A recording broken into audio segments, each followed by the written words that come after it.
Sorry,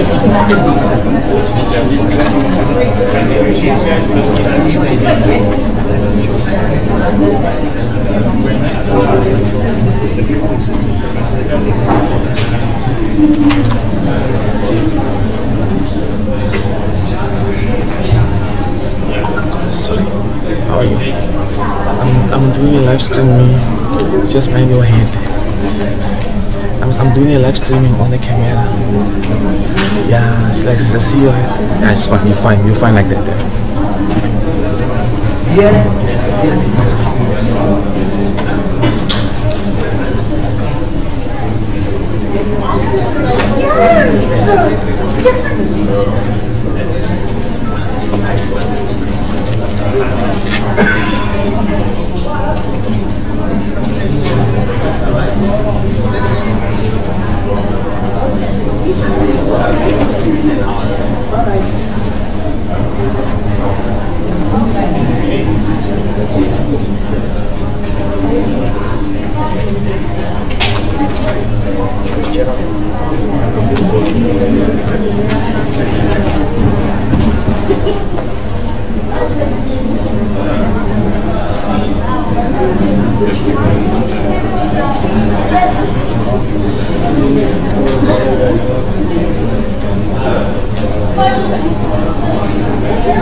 Can you please close the door so that we can start?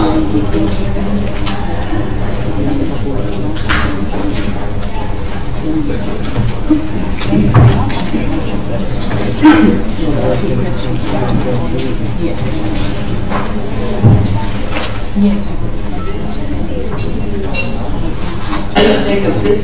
Mr. Chao, can please take a seat.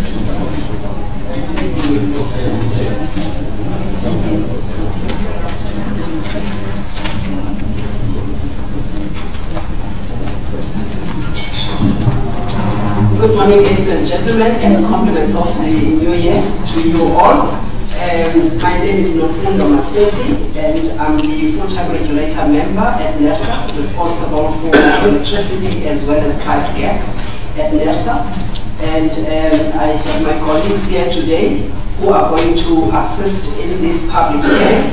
And this is the public hearing for two applications.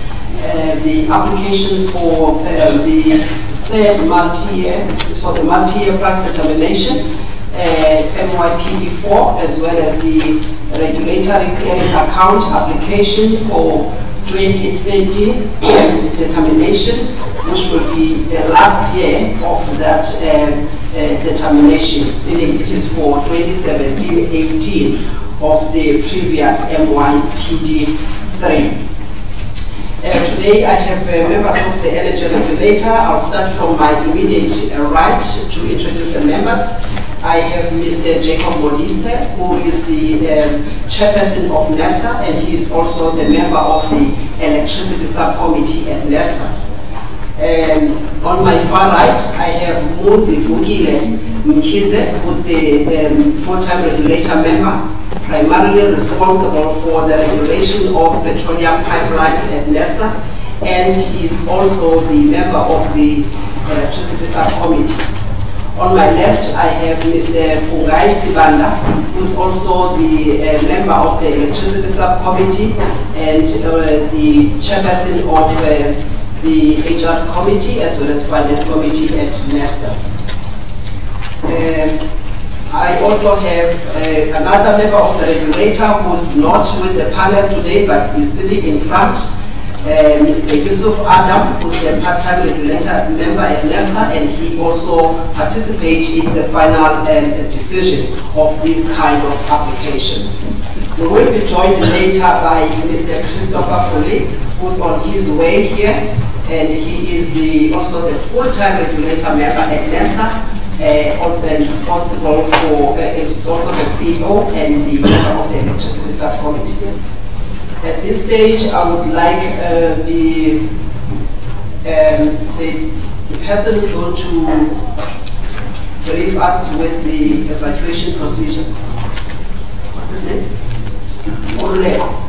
Ululeko is going to brief us with the evacuation procedures before we go ahead with the rules of the House. Thank you. Thank you, Chair. Good morning, people, ladies and gents. My name is Ululeko. I'm the Assistant Banqueting Manager, so I'll be looking after you in this conference going forward. Just to let you know, today we have no fire drill scheduled. Should there be any voice prompt saying that please evacuate the building, please do not be alarmed, do not panic. If you look behind you, in these two doors, there's a signage behind you. As soon as there's a voice prompt or there's an alarm going on that there's something happening in the building, there's a fire going on, these doors will be open. As soon as they open, you go to your right. As you look straight, there's a green light on top of it. I'm going to be the fire marshal. We will direct you with the staircase going straight. You go left, you go down with the stairs, and then you go straight to point A outside. But in saying that, do not be alarmed. I will be your fire marshal. I will transport you there. Is there anyone with any questions in regards with that? Just one more thing. In the case of fire, please do not use any lifts, because our lifts in the case of fire, they will all be grounded to ground floor. There will not be any motion. There won't be any moving. In terms with the parking, anyone that parked in people on the other side, once you get that ticket out, please do not throw the ticket away, because as soon as you leave the conference, Michelle outside is going to give you another ticket. Now how it works, as soon as you park there, there's going to be a ticket coming out, you keep that one, Michelle's going to give you another one. When you go out, you're going to insert the first one that went out in the machine, then you're going to insert the second one. Do not insert any money. I hope that was clear. Any questions? Thank you. Thank you, Ululeko. Members of the public and the audience, I would like to apprise you of the rules that govern the hearing today, or the proceedings of today. This public hearing is governed in terms of the rules for public hearings at Nersa, and those rules, I will summarize them to you just now. And just to inform you that these public hearings, or all the public hearings that are going to be held in various provinces, they were duly advertised in various newspapers and radio stations, and also on the social media. As indicated, this public hearing is governed by the rules of the public hearing at Nersa, and we require that all parties that are going to do their presentations, that they will do so under oath, and all presenters will be allocated 20 minutes each to do their presentations, with the exception of the applicant ESCOM, because we need more information from ESCOM, and we've allocated additional time for ESCOM to provide information and deal with 2 applications, and then we'll ask the questions afterwards. Only the members of the panel are allowed to ask questions to all the presenters. However, if there is a member of the public who would like to get clarification, or would like the panel here to ask certain questions on specific issues, that person should write the question down and hand it over to Mr. Eliezer Dlamini on that side, who will then bring that piece of paper to us. We will look into it and decide whether or not we'll ask the question, or we'll find a way of asking the issue that you would like us to clarify with ESCOM or any other presenter. Should presenters wish to present certain information that they consider to be confidential, please indicate that when you reach the stage where there is that information that you consider to be confidential. We can then decide whether or not we would like to clear the room so that we can hear the confidential information. The recording of this hearing will be done through the audio system and the live streaming, and this will be the official record of these proceedings today. May I also request that you switch off your cell phones or put them on silent mode, and you will also be guided by the Nersa team members who are seated at the back, and some of them are in the audience here, where to have tea, and also lunch will be served later on. We have already been briefed with the evacuation procedures.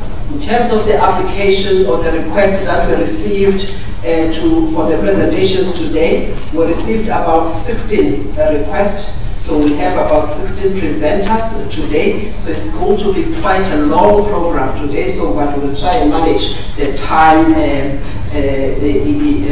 efficiently. We will then start with the first presenter, which is ESCOM, and I have the name of Mr. Khalib Kasim from ESCOM to do the presentation. If you could please come forward.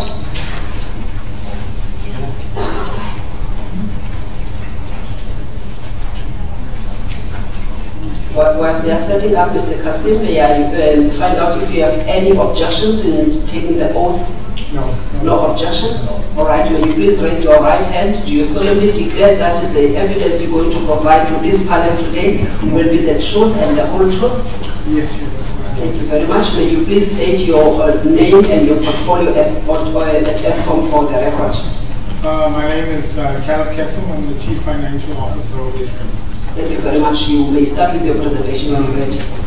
Chairperson, just a request, if you can allow a few minutes, my Group Chief Executive will make some opening remarks and I'll do the presentation. And just to confirm, we'll do the RCA, we'll take questions and then we'll do the MYPD.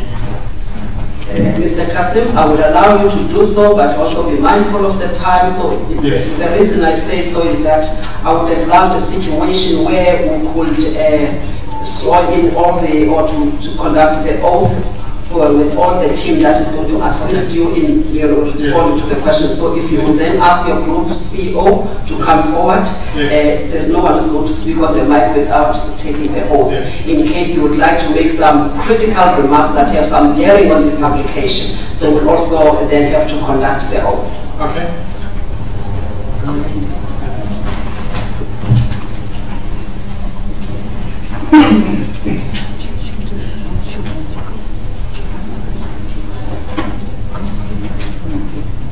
Mr. Handavet, do you have any objections in taking the oath? No, I'm not. Okay, will you please raise your right hand? Do you solemnly declare that the information you're going to provide to this panel today will be the truth and the whole truth? Okay, thank you very much. Please state your name and your designation at ESCOM for the record.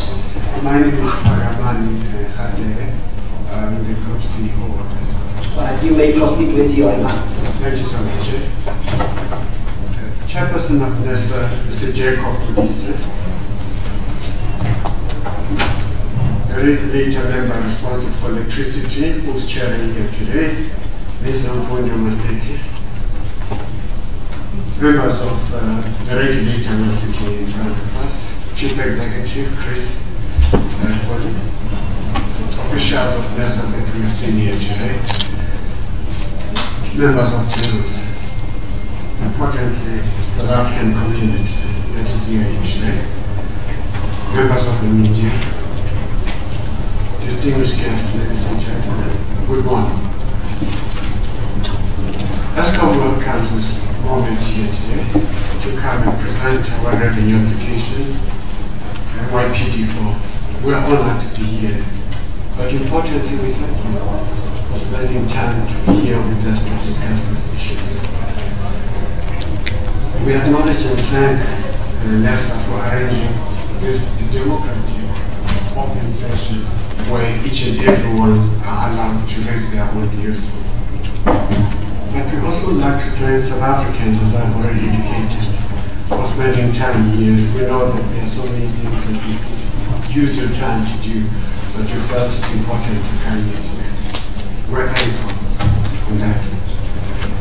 I think we are all aware that ESCOM has already requested a 15% tariff increase over the next 3 years.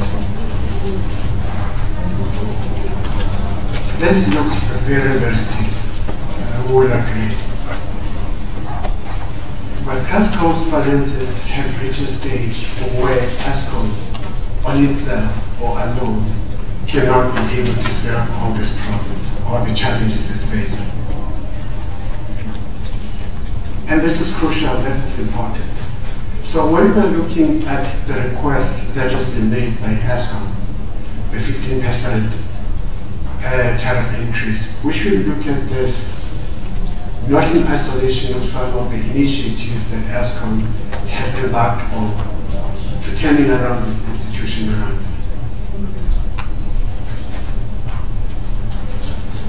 We have undertaken ambitious cost-cutting measures to deal with this issue. The first one being the capex that has been reduced from 55 billion to 45 billion a year. This is capital expenditure. Hoping that in 5 years' time that will have saved us about 50 billion. But the CFO will present all those numbers. We have also reduced the OPEX. Now, averagely, the OPEX, or operating expenditure in ESCOM, increases roughly about 11% annually. We are bringing it down to about 5%, 6% or so. These are all the challenges that we are facing. These two together will save ESCOM roughly about 20 billion, and that means that over the next 5 years we'll have saved roughly 100 billion. We do acknowledge that there are challenges that we are facing, maintenance and capex, that might demand that we review the decisions that we have made. But that is not all, ladies and gentlemen. We have further initiated some ambitious ambitions to cut this cost, which by 2023 will reduce roughly, or we're targeting a further reduction of 33 billion, that is 2021, 2022. Now, in a normal institution, one would expect that such initiatives will have left ESCOM in a better shape. But the biggest challenge we are also facing is the balance sheet of ESCOM that has deteriorated over time. We're talking about the debt. When at the beginning of the year last year, the debt was sitting at about 380 billion. This has since increased to 419 billion, which in a nutshell means that the gearing, which is assets over debt, has increased to roughly about 72-73%. But this is not the only problem. This is not the end of the problem. Over the next 2-3 years' time, that debt will have increased to roughly about 650 billion. And we are very close to a debt trap. So what does this mean to South Africans? It therefore means that each and every one of us have a role to play in ensuring the sustainability of this glorious institution, which unfortunately, for whatever reasons, it is in trouble. We cannot avoid that. ESCOM will do all these initiatives, but they in themselves will not bring about the necessary results. So we are requesting, humbly requesting South Africans, as painful as it is, to consider that in their own assertions and in their own analysis of the way forward. We as ESCOM will also undertake this initiative, as I've already highlighted what we seek to do, which in a nutshell means that holding all other things constant, ESCOM in 5 years' time will have saved roughly about 133 billion rands, which will be the challenge, but that is not sufficient. It's not going to solve the balance sheet of ESCOM. Henceforth, we are now talking to the third layer that will help us as we travel on this difficult journey moving forward, and that is the shareholder. There are discussions that are ongoing, and I think you will all know about the trust team that is also looking into it. So, my story, which the CFO will present, is that if we were to sustain and ensure that South Africa doesn't get even in a worse environment or worse situation in the economy, South Africans and ESCOM, primarily ESCOM, should take those painful decisions, but also there's a role that should be played by the shareholder. So this application, therefore, is based on the current regulatory policy and methodology. And underpinning the principle of application is the need to ensure that ESCOM is financially sustainable. And the sustainability of this institution cannot be solved, and I want to emphasize, just through the tap. It needs not just the income statement improvement, it needs the balance sheet improvement, of which the shareholder somehow will have to see how we work together to move forward. Eskom current average electricity price is about 89 cents per kilowatt hour, covering the activities of generation, transmission, and distribution. In US terms, we're still 6.2 cents. Still the cheapest, the fifth cheapest in the sub-Saharan Africa, but also the cheapest in the world. We do acknowledge that in the past 8-10 years or so, that increase has been dramatic. But at some stage, there must be a way of solving this issue. And I must be the first one to acknowledge that Eskom as an entity has also contributed in the challenges that we're facing. And this problem should not only be laid to the South Africans. Unfortunately, the solution will demand all of us to work together as a team. The World Bank also indicated, and the three rating agencies, however, that at 6.2 cents American cents per kilowatt hour, South Africa is still the cheapest. But for the poor people and for South Africans, that doesn't mean anything. But the future, if we don't do anything, is even more severe. Our economy in South Africa is at the precipice. We're on the edge, and we need to deal with this solution. We need to deal with this challenge. So if we do not increase our prices to migrate towards reflecting those costs of producing electricity and sustaining the institution, then the probability or chances of turning around this institution are very minimal. However, if we fail, before we talk about finances, before we can talk about what needs to be done, before we can request South Africans to understand the challenges which they do not play any part in building, that we highlight one important thing. And that is Eskom deserves to apologize. It is compelled to apologize to South Africans for having brought the challenges that we are facing. They were avoidable. We could have done so. All these challenges, the load shedding and all these things that are happening, have been built over time. And unfortunately, building or turning around an institution that has been facing so many challenges for so long does take some time.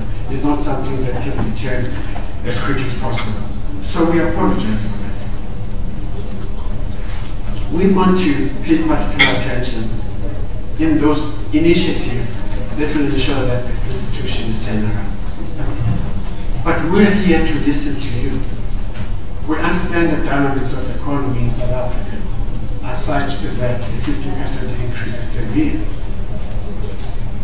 However, if we don't do that, and if Eskom doesn't cut the cost and try to maximize revenue, and if the shareholder doesn't become part and parcel of the solution, then the future is even more bleak. Then the challenges will escalate.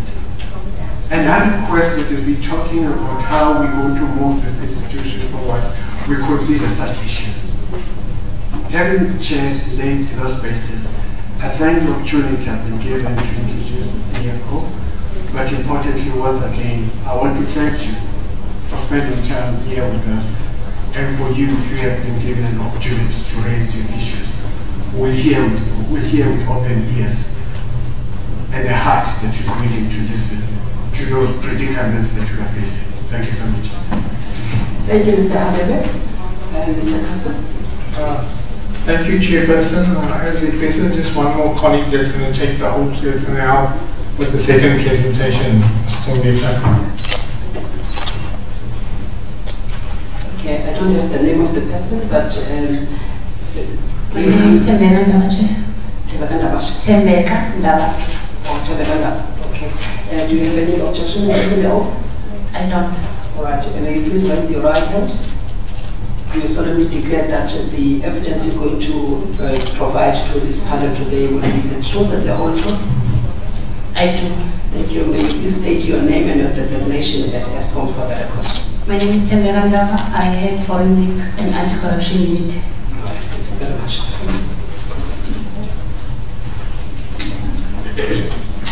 Chairperson, if I may continue.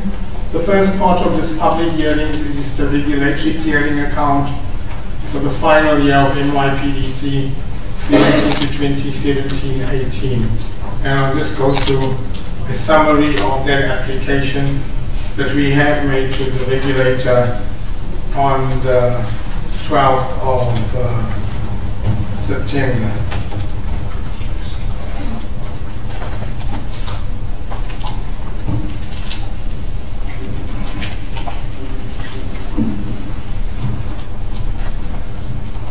Just kidding.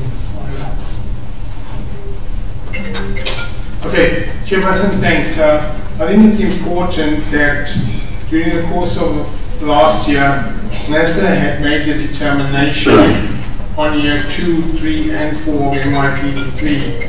Now this slide is just putting the key dates to just remind public and the audience when were these dates and what decisions were made during the course of last year. So as I said, we made this application on the 12th of September 2018 for year 5. Importantly, last year, that the regulator, in terms of ESCOM's request of 66 billion for those 3 years, that 3 decisions are made in terms of the regulatory clearing account. The first one being what we call the balance decision. That basically says to you how much is due to ESCOM. That decision was made on the 14th of June 2018. Secondly, the regulator needs to determine when the recovery of the balance will flow via the tariff increases in subsequent years. And that decision was made on the 2nd of October, where the regulator then determined that the 32 billion will flow in 4 tranches commencing April 2019. And lastly, the detailed reasons for decision on the 3 years in year 2, 3, and 4 was then published by the regulator on the 7th of December. So the importance around these dates is that, firstly, that there are 3 decisions that the regulator will make when it comes to an RCA. And secondly, we're just saying that when we submitted our application, we had not seen the detailed reasons for decisions which occurred subsequently. So, Chairperson, I think it's important just to remind the audience that the regulatory clearing account is part of regulatory best practice. In terms of the methodology, it compares ESCOM's actual performance and results to what was assumed when the decision was made. And then in terms of the methodology, which items qualify and which don't qualify for regulatory account adjustments. Now this is the MYPD 3 horizon. And for example, operating expenditure, any over expenditure in operating expenditure under the MYPD 3 methodology is not subject to remeasurement for RCA purposes in the updated revised methodology that has been adjusted for. So RCAs have been with us now since MYPD 2, a 3-year horizon, and the 5 years now which we're completing for MYPD 3. And in terms of what is presented here, we build on the methodology, the decisions, previous decisions, and that's how ESCOM has applied for this application of 21.6 billion for 17-18. If I move on, Chairperson, in terms of the application, as I said, one methodology caters for it. We also take the previous decisions into account, and I will highlight some of those key principles that we have adopted in this application. For example, during the last public hearing process on the RCAs, the energy conservation scheme adjustments were debated, and ISCOM acknowledged and agreed to that adjustment in terms of the energy conservation impact, and we've included that in this application. And previous decisions that were made during the course of MYPD3, like the last item in terms of the nuclear decommissioning, the first RCA decision phased that in over a period of 10 years, being the 830 million, and that is therefore why the 83 million is included in this application. I think what you will see in this application, that the key driver to the 21 billion is attributable to the revenue variance, which is substantially linked to the lower volumes that have materialized compared to what was assumed at the time of the MYPD3 decision. On a net basis, all the remaining costs then reduce that regulatory variance to a much smaller amount. And I'll just go through some of the key items in the next slide, Chairperson. So what I would like to highlight firstly is that we see that in terms of our cost, that variances compared to what was assumed. Firstly, in terms of coal, there's a refund in favor of the consumer of 2.9 billion rand. The same applies to your open cycle gas turbine usage, where the reduction is 1.396 billion rand. And then you got, in terms of independent power purchases, a reduction of 1.7 billion. And then with the lower production, especially from the coal side, you see that the environmental levy that was assumed and what was paid during the course of the year has been reduced to 1.68. Sorry, there's just a technical.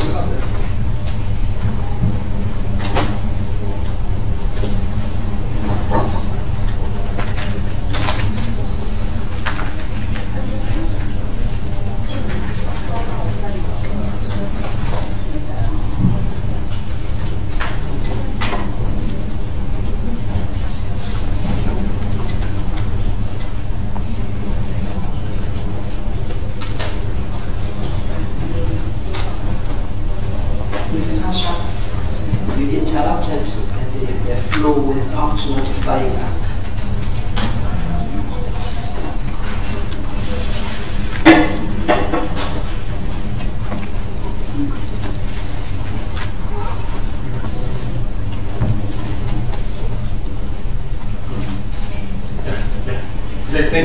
Thank you. Apologies, Chairperson.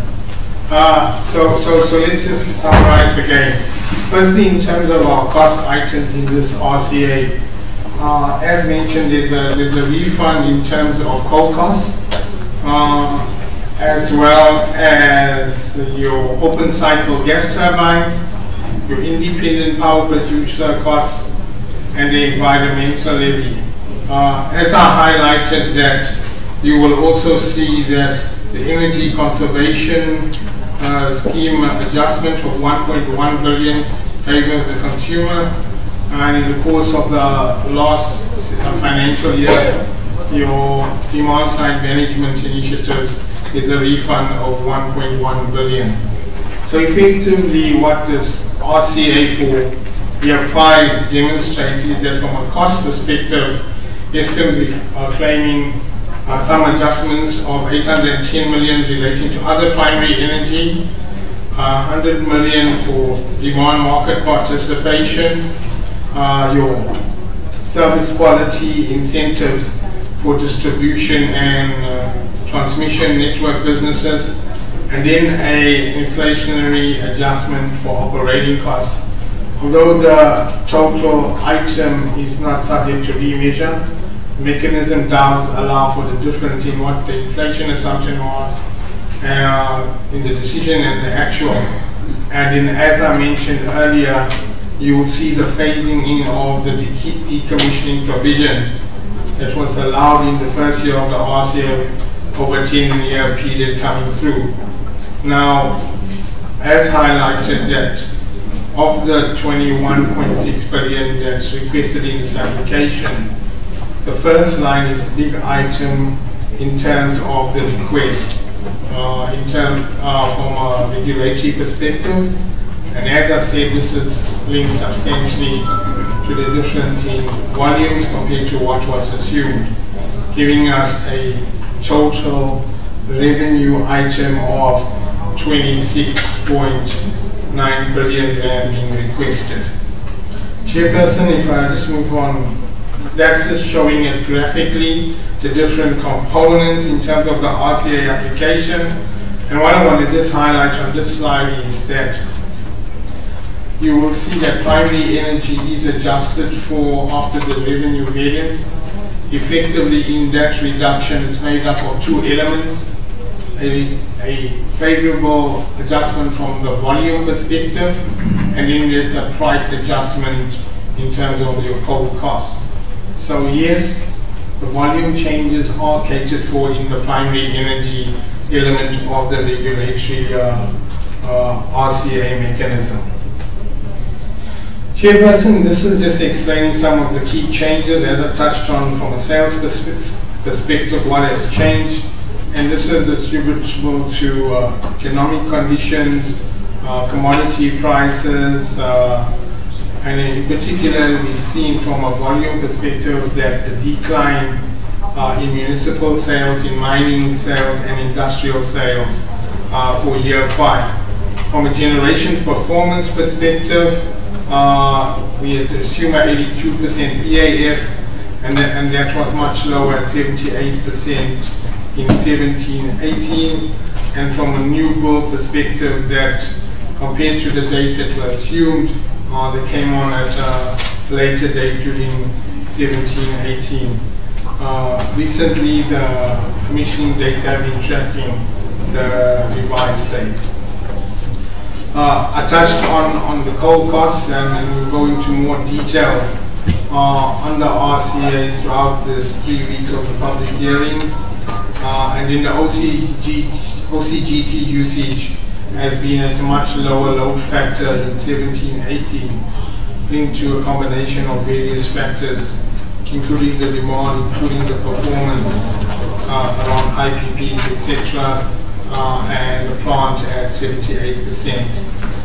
From a capital expenditure perspective, the mechanism does allow for the variance in CapEx and the return linked to that to be included as part of the application.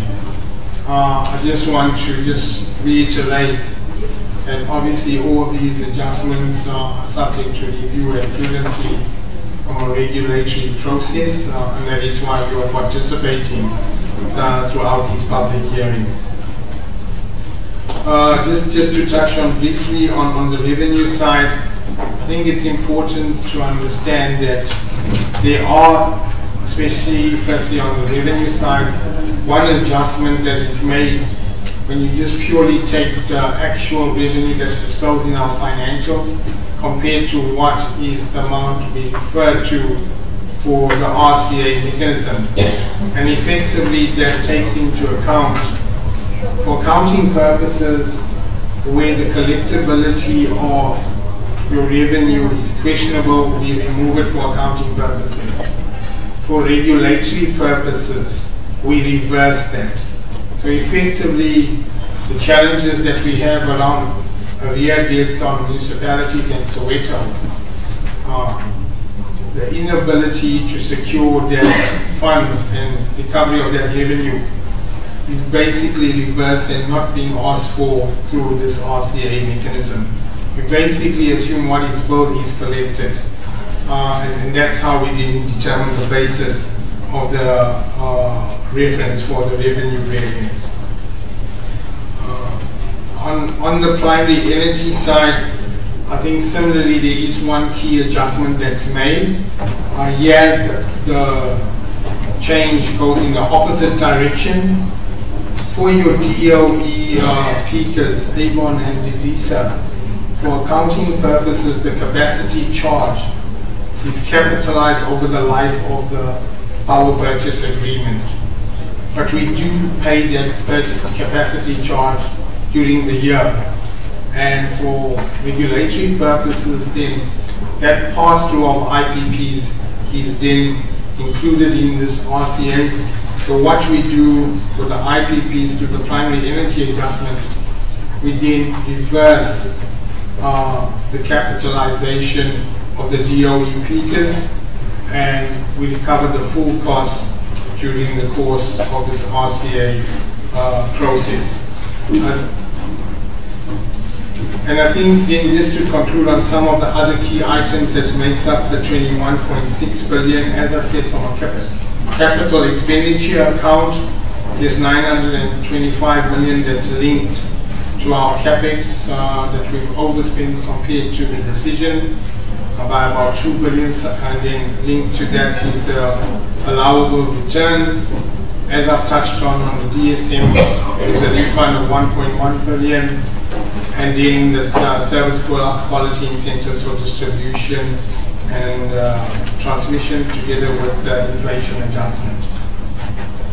Chairperson, I think in summary, what I just want to say is that this application, as I said, it takes into account the methodology and the previous RCA decisions, and effectively this application in principle is based on the same basis as which ESCOM applied for year 2, 3 and 4.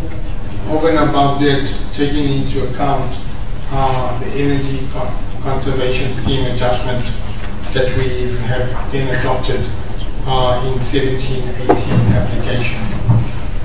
Thank you, Chairperson. Thank you very much. May you then proceed to the next application.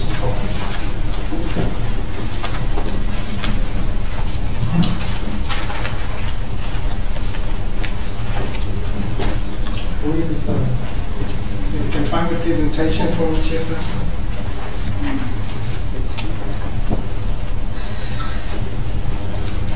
Can we get someone to move this? This is Gerald. We struggle to see and to follow the presentation.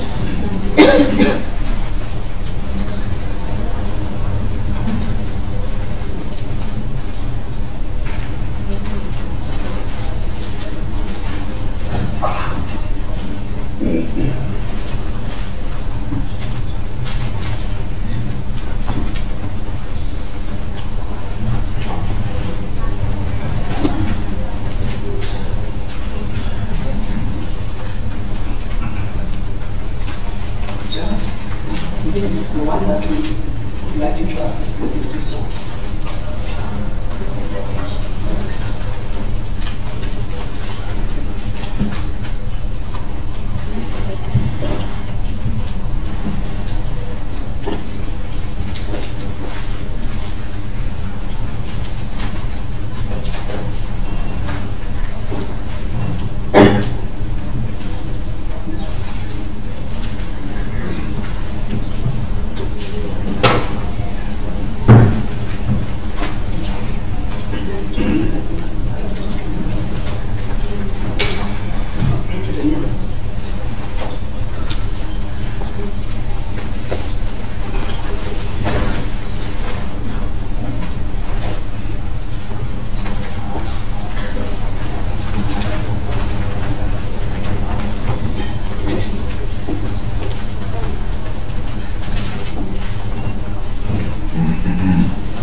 Okay, thank you, Chairperson.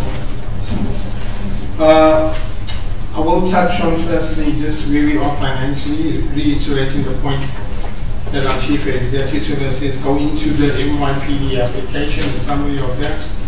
and then touch on what is required to become sustainable from an industry perspective. And the presentation will be concluded with my colleague here, Tim Baker, dealing with fraud and corruption.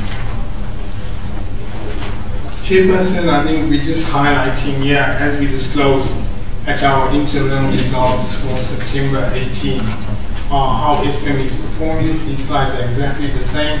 Just to remind the audience of where we find ourselves currently. And effectively, we know that Eskom is a cyclical business. What you will see is how we perform for this first 6 months, and then what the projections are to year end of this last year of the MYPD 3. Obviously, taking into account that there are challenges and what has changed during the course of the year in terms of on the operational side, we need to use more OCGTs that we found in the last few months. The settlements we had in terms of our labor environment, and effectively following the 5.23% decision for this one year that we find ourselves in, the 18-19, Eskom commenced the year with a budgeted loss of 11.2 billion rand, and I was asked that, where do we find ourselves, and the board has challenged us to try to come in at a loss of about 15 billion for this financial year. As one would expect, is that all the financial ratios are reflecting a negative trend, and we must also take cognizance of the fact that the support that we require from Eskom, and also to deal with our cash flow situation, is the issue around restoring and finding a solution for the municipal arrear debts, which has then escalated from March of about 13.5 billion as at September to about 17 billion rand. We were planning to raise debt during the course of this year of 72 billion rand. To date, we've secured 52 billion. We're confident that we can raise the remaining by year end. But I think if one just understands the magnitude of trying to secure 72 billion rand of debt during the year, it's more than $1 billion a week. It's not an easy task, especially when one looks at your outlook in terms of your financial ratios, and more importantly, clarity and certainty around cash flows. And that is why I think this application is very important. And firstly, we do acknowledge the request for a much more longer period. We've put in a 3-year application. So it's not only about what it does in terms of Eskom, but it gives more certainty to the investor community, to rating agencies, and importantly, where we find ourselves financially is our auditors. You will see in the last financial year, year end, and even in the interims, there's what we call an emphasis of matter, which basically says the auditors are concerned about Eskom's cash flow situation in terms of a going concern status. Now, that is important when you're trying to borrow in excess of 50 billion rand per annum. It's hard to sit across the table, look the investor in the eye and tell him, one, we have the willingness, yes we do, but does Eskom have the ability to pay those interest commitments and debt service commitments when they fall due? I think that is the challenge that's facing us. The reality is this, that of your 419 billion rand, we know about 240 billion of that is currently guaranteed by the government in terms of the portfolio that we're utilizing. So for us is, as our CEO said, this is the balancing factors that need to be taken into account when trying to restore the financial, but in more important, operational viability of Eskom, to make Eskom then that catalyst to grow into the future. At the end of the day, we supply about 90% of the electricity. In terms of the investment drive by our president, it's going to be difficult to secure that if you don't have a reliable supply, and that's the operational side, but an entity that is financially viable. So just reviewing our performance for September, as I said, we basically find us showing a net profit of 600 million as of September compared to the previous year of 6 billion. And historically, what happens in the second half of the year, we have lower sales, we have more maintenance, and in terms of the tariff requirements, the average rates are much lower at summer tariffs compared to winter tariffs. And generally, Eskom then makes a loss in the second half of the year. So what we are confirming here that the loss you will see come March 18 will be far greater than the loss that Eskom has disclosed as at the end of March 18 compared to what we will disclose for the 2018-19 year. I think the next point, just to reiterate the importance, is all the ratios trending negatively, and maybe the one I want to just touch on is that your debt service cover ratio effectively, that means that should be 1, and 1 means that you have enough cash from operations to service your debt and your capital repayments when they become due. And you'll see that our year-end projections is we're literally sitting at half of that. So what we're saying is that we can't afford to meet all our debt service commitments, which means Eskom is taking one borrowings to pay for another borrowings. In one's personal capacity, it's like using one credit card to pay for the other credit card. And you know, as an individual, that is not a sustainable environment to be in, and that's where Eskom finds itself currently.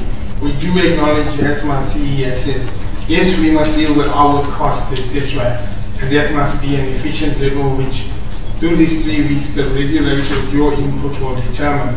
What is important, dealing with the cost is not the only aspect that can then resolve financial viability. The reality is where the level of prices are, that has to go up, and also, as mentioned, we need to deal with the balance sheet and the debt situation of Eskom for the sustainability of this industry. Okay, person, I'm going to skip this. This is just a summary of the balance sheet, and just to highlight here that in the first half, you will see that your debt service commitments were 45 billion, and we generated 26.7 billion from operations. Included in that 45 billion was a repayment of a bridging facility of 20 billion that we paid at the end of August. Basically, being short 18 billion. I think that's the key point that we want to highlight there from a perspective that at the end of the day, you want to get to a situation where you can meet your debt service commitments. So I think the only point I want to highlight here that ultimately this decision and the support we require from government will go a long way to convincing the auditors come this year in that Eskom remains a going concern entity into the future. Obviously, if we cannot convince the auditors, there are major ramifications in terms of our governance if we cannot secure that status and what it will mean. So the next few weeks is key for Eskom, and more importantly, I believe, the country. So if I go into the details of the application, again, I just want to make the point that Eskom's application and our assumptions that goes into it takes into account firstly the legislative requirements. Nersa needs sufficient time to make its determination. Before we submit to the regulator, we need to engage with Cyber and National Treasury to get their comments before submitting to Nersa. So effectively, Eskom, as the start of our process, we need to engage with the Department of Energy and get inputs on what assumptions must we make for IPPs. And as you will see there, that process started here in January 2018. So my key point here, without going to each specific claim, is that the assumptions that we've made to meet a revenue application are more than 12 months old, at least sometimes 18 months to implementation date of April this calendar year. And we know from the time we've made an application, many things have changed, and that will be highlighted during the course of these public hearings. But it's not that Eskom takes a month to make an application. It's a rigorous process to meet the governance and the legislative requirements. And I think that's why it's important to have an RCA account. That just the change and the delay from a timeline perspective, a lot has changed compared to what was assumed. So one can imagine in a 3-year application, you basically made assumptions 5 years in advance for year 3 of MYPD 4. Moving on, Chairperson, it's in terms of the regulatory formula that basically allows an efficient cost to be recovered and to earn a fair return on the asset base. And effectively, those components of the formula all add up to your revenue. You divide that by your sales volumes you've assumed, and that's how you get the cents per kilowatt and in the equivalent price increase year on year. Just breaking that down into the different components of the formula, and you will see here what I just want to highlight is that in terms of the returns Eskom has applied for, you will see it starts at negative and then it goes to 1.45%. But it's also based on our assumption of our revalued asset base, which goes to 1.4 billion in the last year of this application. I think importantly what you will see in the next few slides is that despite this revenue requirement, which culminates in a 15% tariff request, in the first year of this application, 1920, and the second year, from a cash flow perspective, 15% doesn't make Eskom cash flow neutral. We are short 25 billion rand in the first year of MYPD4 and a further 25 billion rand in the second year of MYPD4 based on the assumptions that we have made in this application. The compounding effect of the 315s gets us to a point. By the end of this cycle, we didn't balance our cash flows and meet the requirements in that year. So the first 2 years, Eskom is still short 50 billion, and we will need to address that in terms of the support being requested. Chairperson, that's just breaking that graphically. I'm not going to go into detail on this. But this is an important slide, as I said, that we just want to highlight that from a cash flow perspective, the request that we put forward in this is short the 25 billion in each of the first 2 years. And you'll see in the last year, we get to a point where we can meet our commitments, where we basically break even. And that's an important point to highlight. Maybe just also reiterating the point that this is a total revenue requirement. It's revenue from all our customers and the cost linked to that. And that's why you will see in terms of the formula, we talk about the first line. And then to get to the standard tariff increase, you've got to remove on both sides the revenue linked to your negotiated pricing agreements as well as your export revenues. That is, for example, in the last year, your 291 billion is reduced by 18 billion, leaving an amount of 273 billion, which is then divided by your standard tariff volumes to give you that cents per kilowatt of 142 cents in that last year.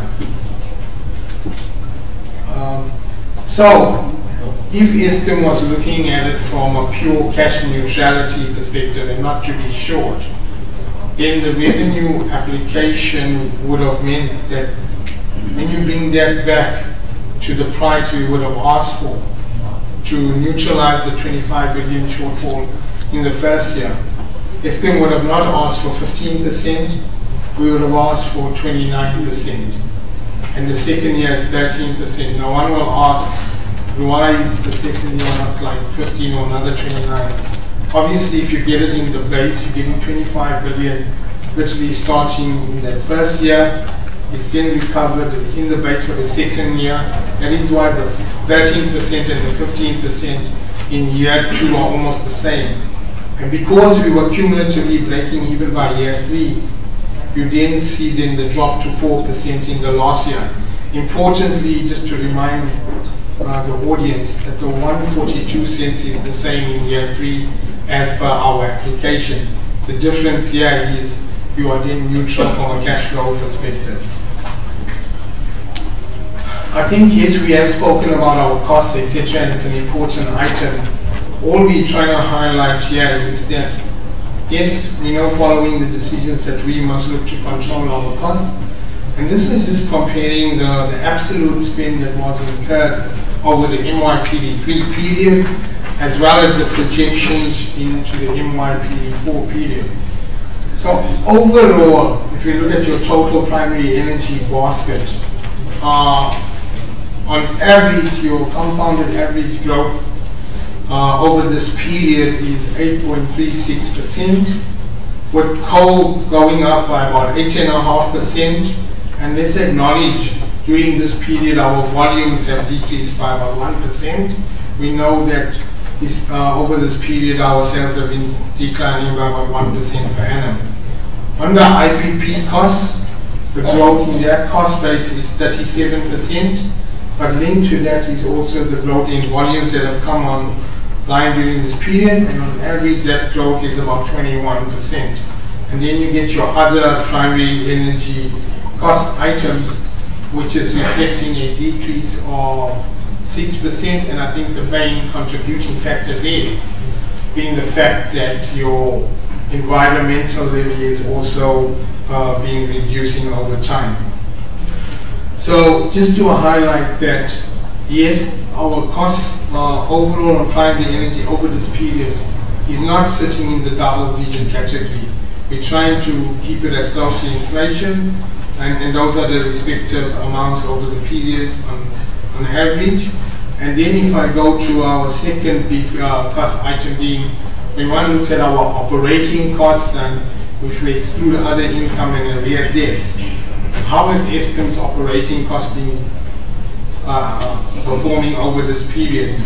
And again, from your FY14 to 22, 3.36% in total. Employee cost is 3.26%, maintenance 4.5%, and then your other being 2.14%. Yes, you do have blips and troughs during each or some of the years, but this is overall from a portfolio perspective.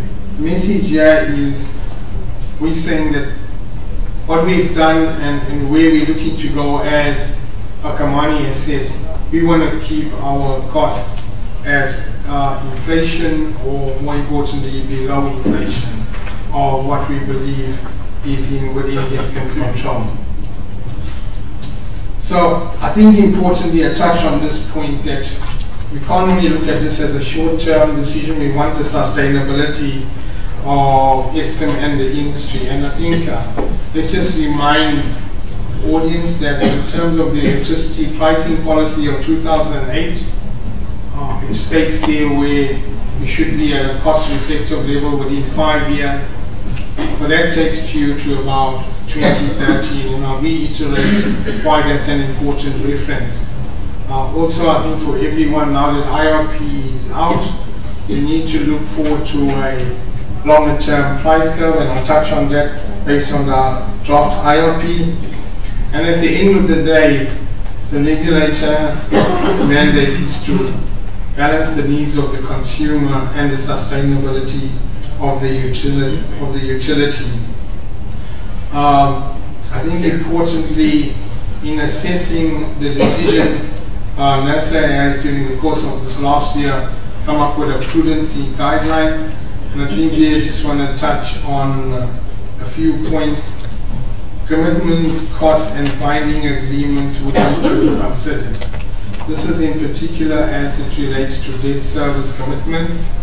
And at the end of the day, it's a key item, and more importantly, when you get to an RCA process, hindsight can be not used as a prudency assessment. You need to assess at the time of making a decision on cutting the cost, was that a prudent decision? That's the basis of the prudency guideline that has come out. In terms of the draft IOP, the point I just want to highlight here is IOP basically sets the mix of technologies for the country from now to 2030, if I recall. And what you will see, the DOE has done their own analysis and their own calculation of the electricity price part. And one can see that the trend in prices is going upwards. And this is based on that technology mix, including the impact of more renewables coming online. And maybe another important factor I want to highlight from this graph is in the initial period there's a steep adjustment. So the point here is that if we want to implement IOP and deliver on what the policy is saying, the prices basically need to migrate to that cone indicated by the DOE. This is our understanding and interpretation of the draft IOP.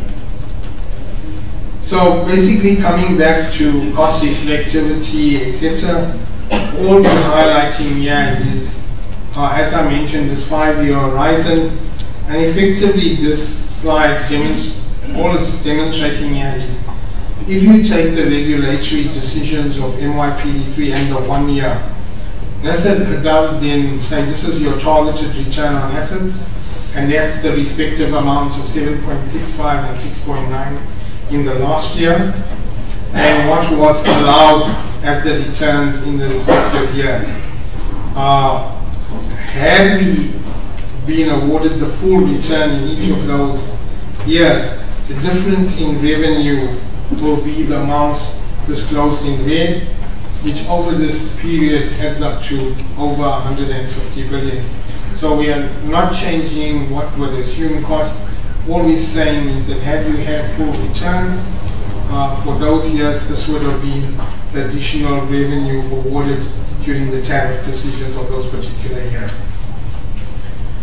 And similarly, I think it's important to remind the audience and also the regulatory panel that when Eskom received this 23 billion equity injection as government support, during that analysis and work, there was an assumption that that package goes hand in hand with a tariff of 13% for 2016, 17, and 18.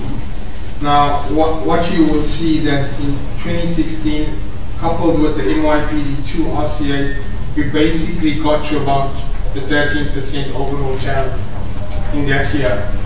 But the other decisions of 9.4 and 2.2 is lower than what was assumed during the support package work. And the point we're just trying to highlight here is, firstly, had we continued on that 13% trajectory, that by FY19, the price would have been 94 cents per kilowatt hour. And if you just quantified getting to the 13%, especially in the latter 2 years, there would have been more revenue in terms of what was awarded in those respective years. So yes, so you would have gone effectively in FY18 from 89 cents per kilowatt to 102 cents per kilowatt in 2018. I think this is an important point because one will try to reconcile that you demonstrating to Eskom you're controlling your costs, so why are you asking for 15%? Now you must understand from a regulatory perspective, when Nersa makes this decision, it doesn't use Eskom's actual numbers. in that particular year. Nersa's starting point is their last decision, which is the 1819 decision, and whatever the assumptions on their costs were, etc. And effectively, from that 1819 to the amounts being applied for, that is then the changes in your costs. So taking the Nersa point of the 1819 decision, you will see that operating costs average growth is 7.1. Then your primary energy is 15.5, together with your IPPs, and your debt service commitments grow by 21.9%. Just to highlight the difference between the numbers I've shown and why these numbers are much higher. Ours is based on our actual performance, year-on-year movement, whereas when we come from a regulatory perspective, you need to start with the last regulatory decision. Yes, we know that prices have increased significantly over the period. And what's also I want to highlight here, yes, the price of electricity has increased some fivefold between 2008 and where we sit in 2018-19. But within that period, our level of debt has grown almost tenfold. Just to understand that with the price increases, we still found that the debt levels have escalated. In terms of the methodology, I think this is an important point I want to explain here. So yes, we accept that an efficient cost must be recovered from the consumer.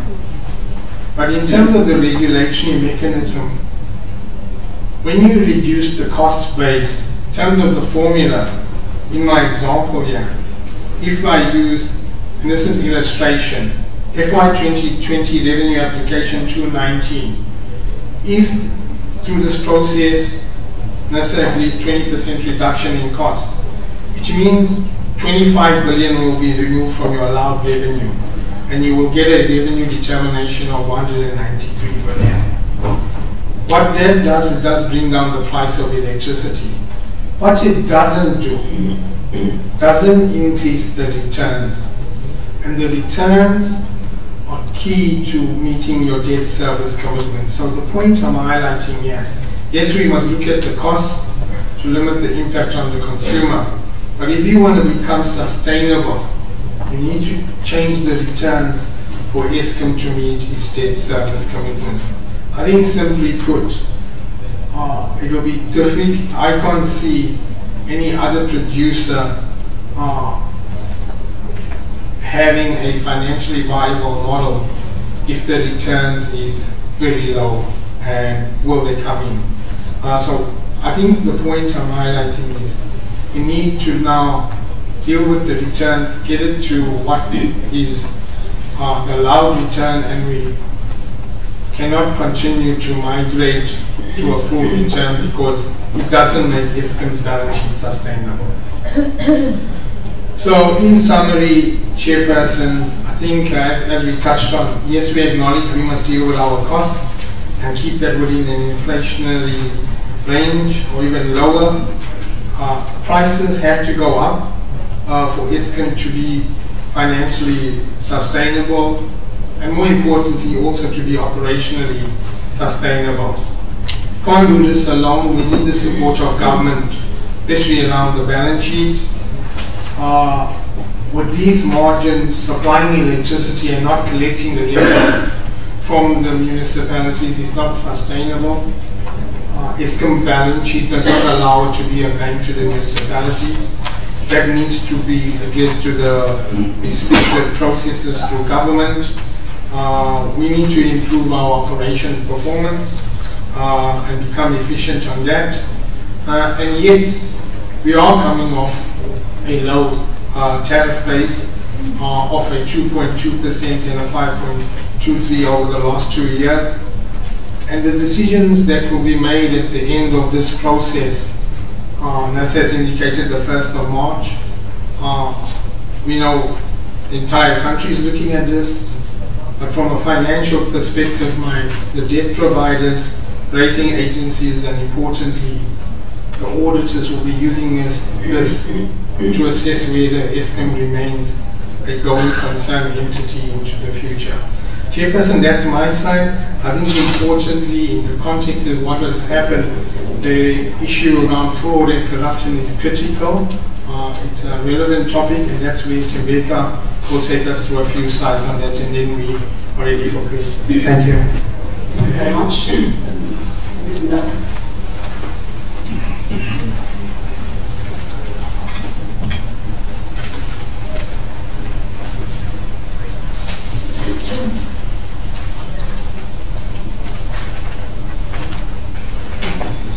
Thank you, Chair. The purpose of this presentation is to take the public and the community in line with what are the processes that are available in Eskom to deal and manage the risk of exposure in relation to fraud and corruption. The stance that Eskom has taken is one of a zero tolerance against any fraud and corruption that is happening in the organization, irrespective of level of an employee that is implicated. Eskom prohibits any form of fraud that is committed towards it directly or indirectly. That means either by its employees or by the service providers. Every approach that can be utilized within the organization is solely focusing on ensuring that in the absence of facts, we're going to investigate. But if the facts are known, there is no reason to investigate to waste time. We utilize the facts that are available to action at that particular moment in time. We do also take into consideration the facts that is related to the finances. Hence, then, therefore, we do not waste good money to follow up on bad money. If there is evidence that is already available that you can be able to action upon, we do take action on those particular facts. The second relevant issue is to take the go-for litigation. We do recover, as we have seen in the media, the aspects whereupon we are following up on the recoveries on the matters that where we have suffered some losses.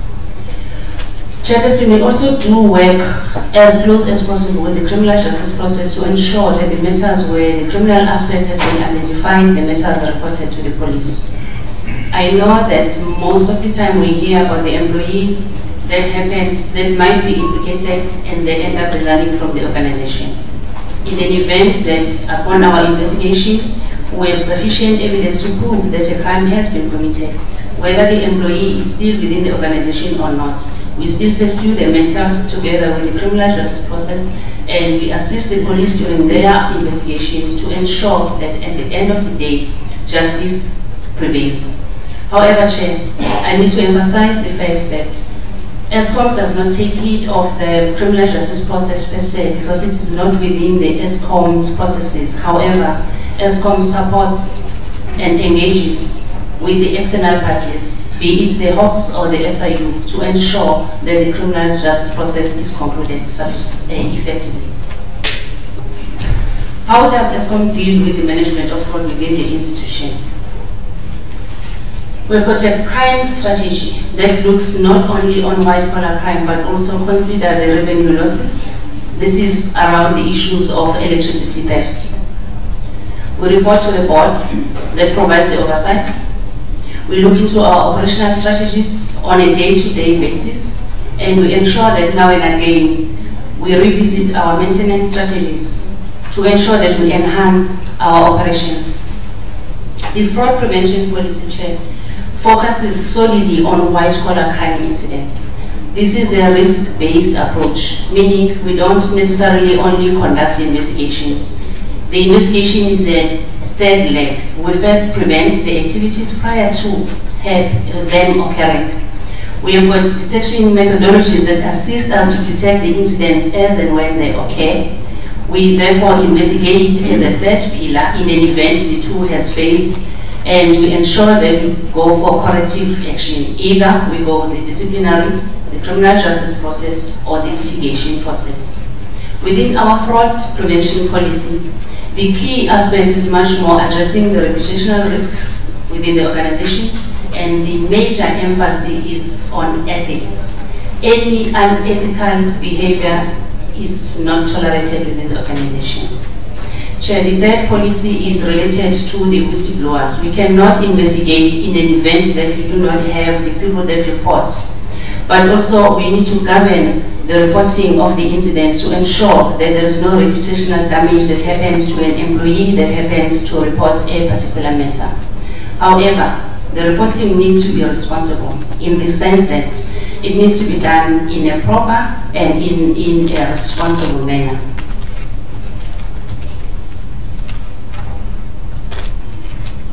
From the compliance point of view, Chair, as an organization, you comply to the legal obligations and the best practices. We also support the initiatives that happen globally and also locally. ESCOM prides itself into having been engaged as being a member of the Partnering Against Corruption initiatives. This is a World Economic Forum initiative, whereupon ESCOM was part of the organizations that implemented the principles against bribery.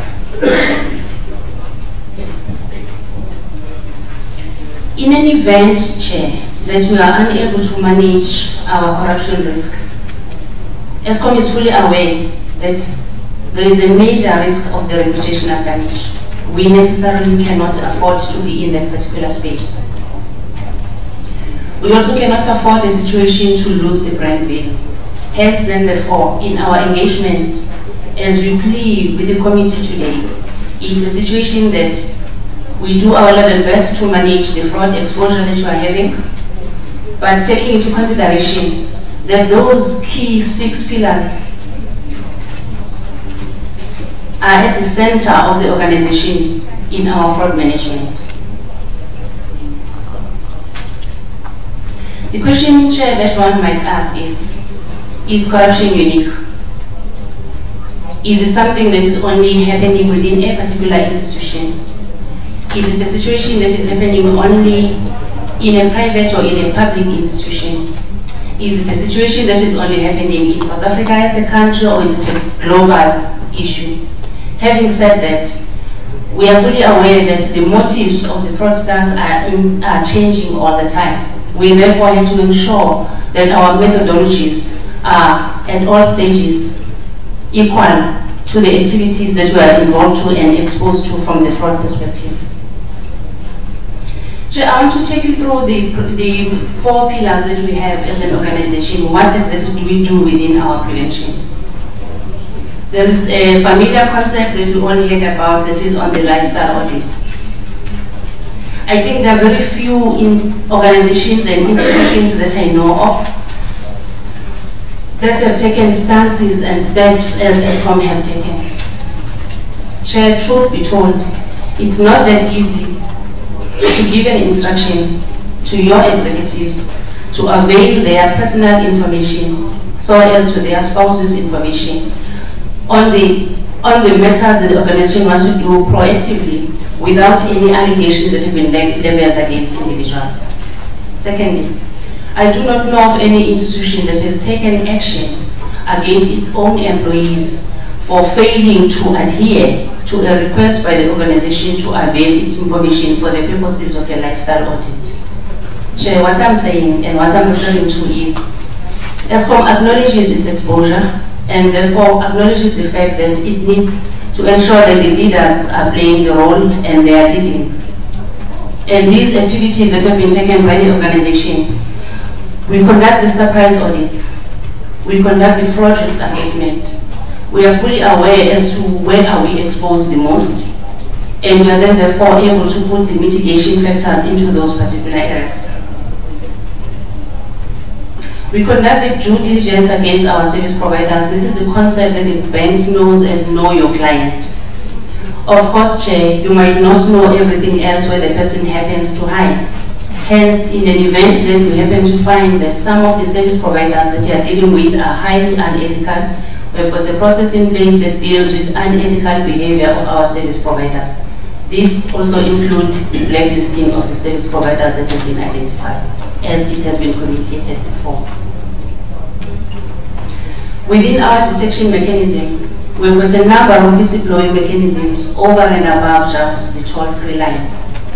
One of those particular mechanisms, from the appointment of our current group chief executive, He has devised a line where the employees are reporting directly to the chief executive. Upon the appointment of our COO, the people also report directly into his office on the activities that is related to any maladministration.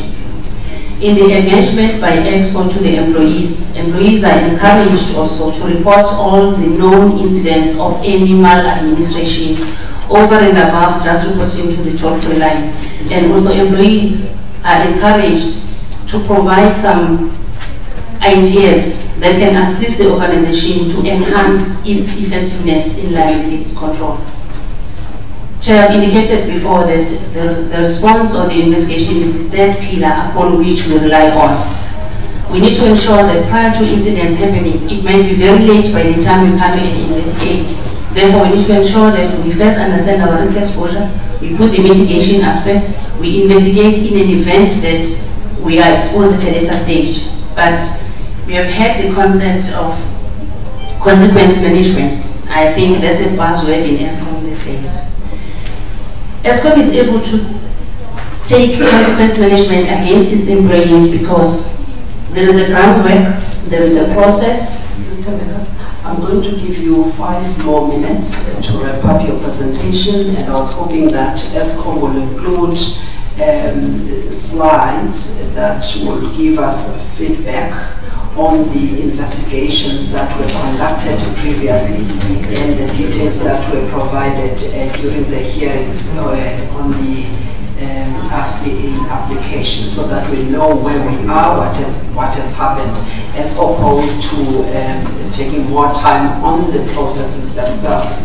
We are more interested also, not only on the measures, but what has happened and what has been recovered following those investigations. Yes, Chair. Chair, let me then therefore probably come to my conclusion. I think we'll take the questions later on. Okay, then in the meantime you will be able to collate information with regards to the investigations that were conducted by ESCOM, as they've indicated to the energy regulator, to give us feedback as to what happened since then. Yes, Chair. Thank you.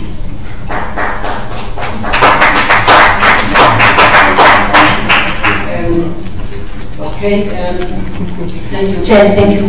Thank you, Mr. Right, Mr. Kassim, you want to wrap up or Mr. All right, thank you very much. We still have a few minutes before tea break, so we're going to take questions from the members of the panel from Nersa. I'm going to start on my left-hand side with Mr. Sibanda to get questions of clarity. Please take down all the questions. Thank you. Thank you, Chairperson. Thank you, ESCOM, for the 2 presentations. Chair, if I can start with the RCA application. So you did indicate that the regulator recently made decisions on the applications last year, and now we are being requested to consider this application, which is the last of the MYPD. Now, you haven't given us an indication of how you want this application to be dealt with in terms of implementation, seeing that those 3 applications that we recently dealt with. And this obviously will have a bearing in terms of what consumers can actually condemn. So I think we will appreciate ESCOM making proposals in terms of how regulators should be dealing with this particular application. And secondly, Chairperson, I think we continue to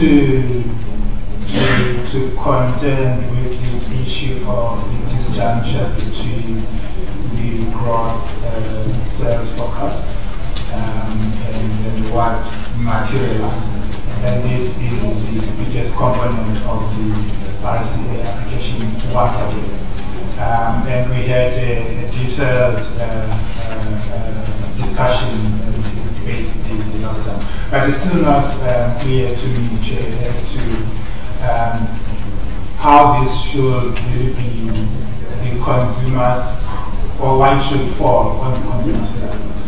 The miscalculations in terms of predictions for sales or that are not material.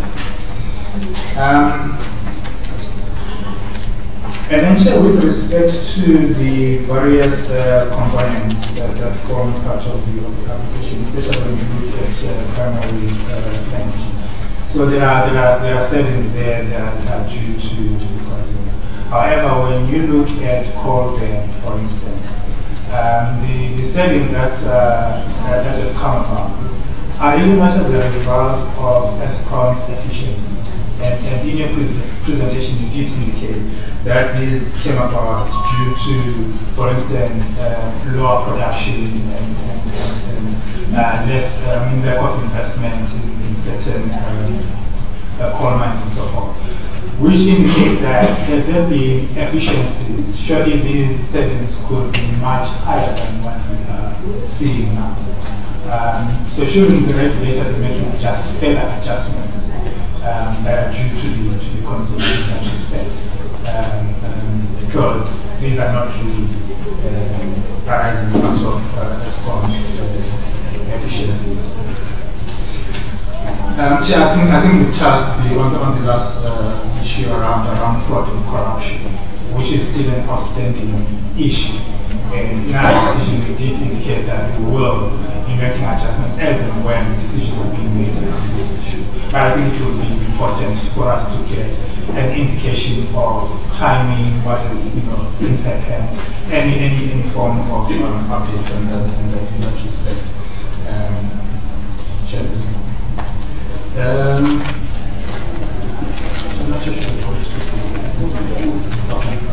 Thanks, Chair. If I can move to the MYPD. Now, again, the big issue remains the sales forecast. And ESCOM, you are making broad projections that indicate an increase in sales. And in your explanation, you indicate that you undertake a particular process in terms of coming up with these predictions. For instance, you talk to your top 20 customers that account for 80% of your sales, and they indicate to you that this is what you plan to purchase from ESCOM. But this is the same process that you undertook in the previous MYPD process. And we know that those predictions did not materialize. And you are making the same kind of prediction.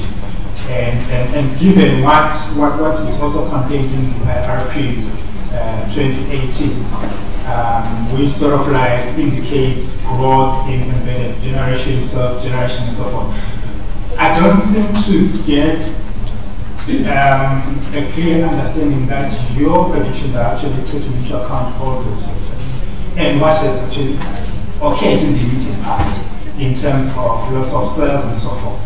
So where are these predictions coming from? Seeing that the same process that you have undertaken now is the same process that you did last time, and you know that did not happen. So I just need some more understanding of the kind of forecast of predictions that you are coming about, that you are coming with respect to sales. Yes, and obviously, I mean, the debt situation is quite bad, but this tariff application is not a silver bullet, and it's not going to solve ESCOM's challenges. So again, I think we need some more concrete steps or proposals in terms of what is it that ESCOM is putting in place to arrest the situation, to turn around the situation. Because this is just one part of the puzzle, and it's not going to assist you that much.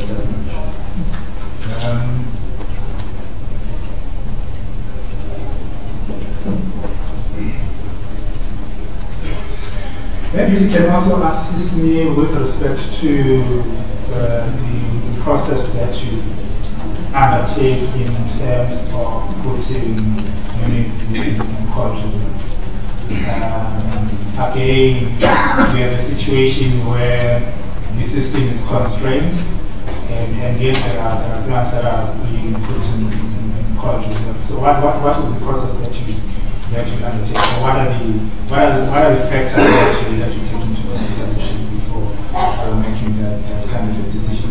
And also, if you can align that with what is contained in the IRP 2018 in terms of decommissioning that is expected to come around from about 2021, which is not reflected in your application.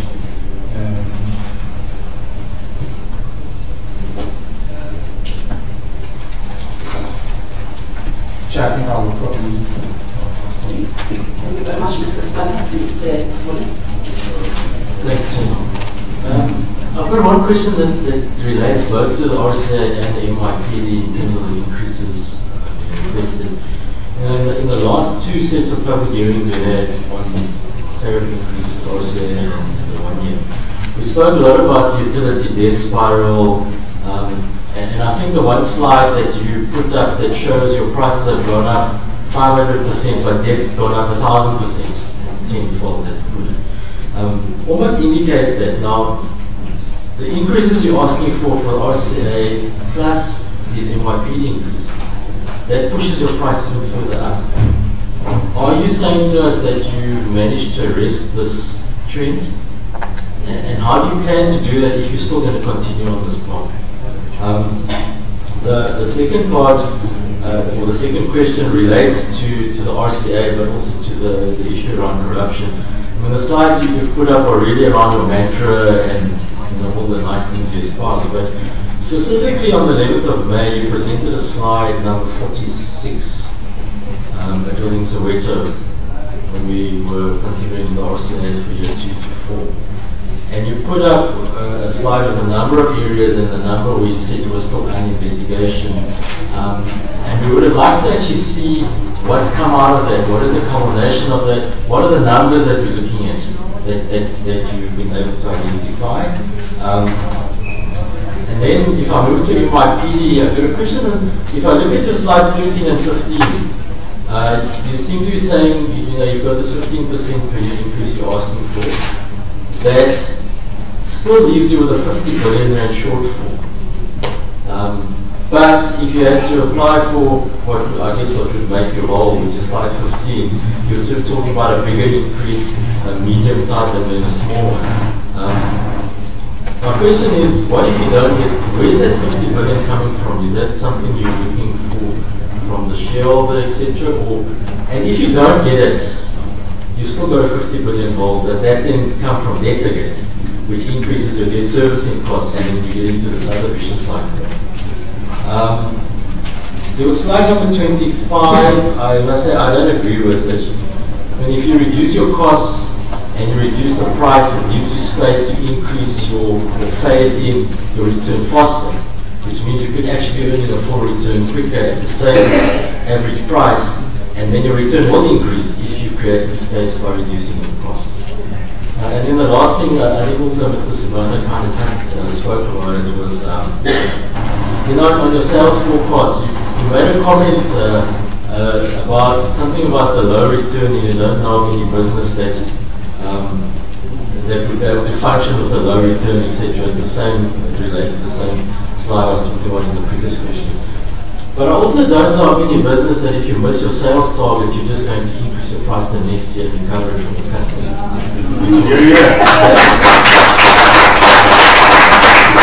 That speaks to my first question about this part. Can you just give us a comment on that, please? Thanks. Mr. Keith.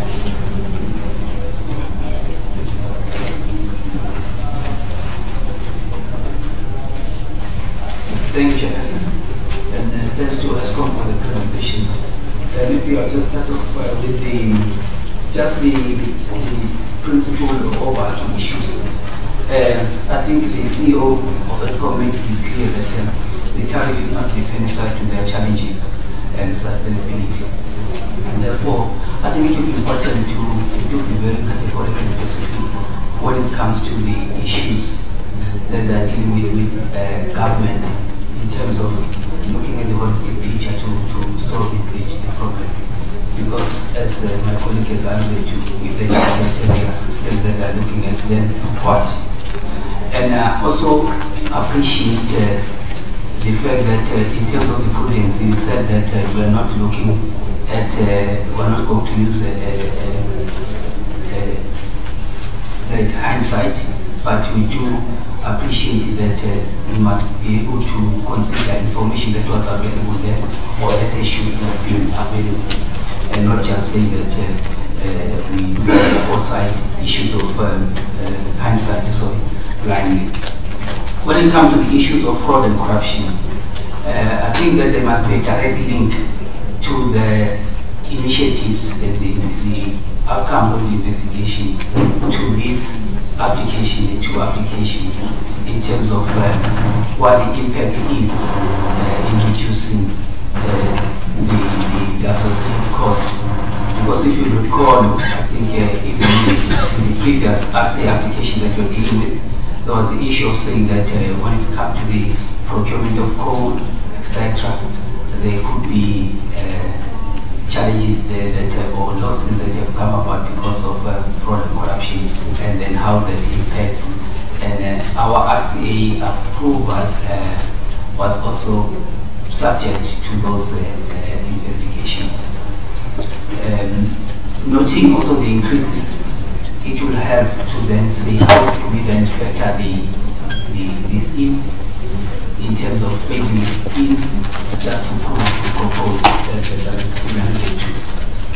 There are also issues that you have raised, and I'll go to the issue of the RCA when it comes to like I've seen that there is also the much universal problem, for example, to say that problems that should have been resolved in prior years shouldn't then be addressed again or be dealt with in the RCA. Right.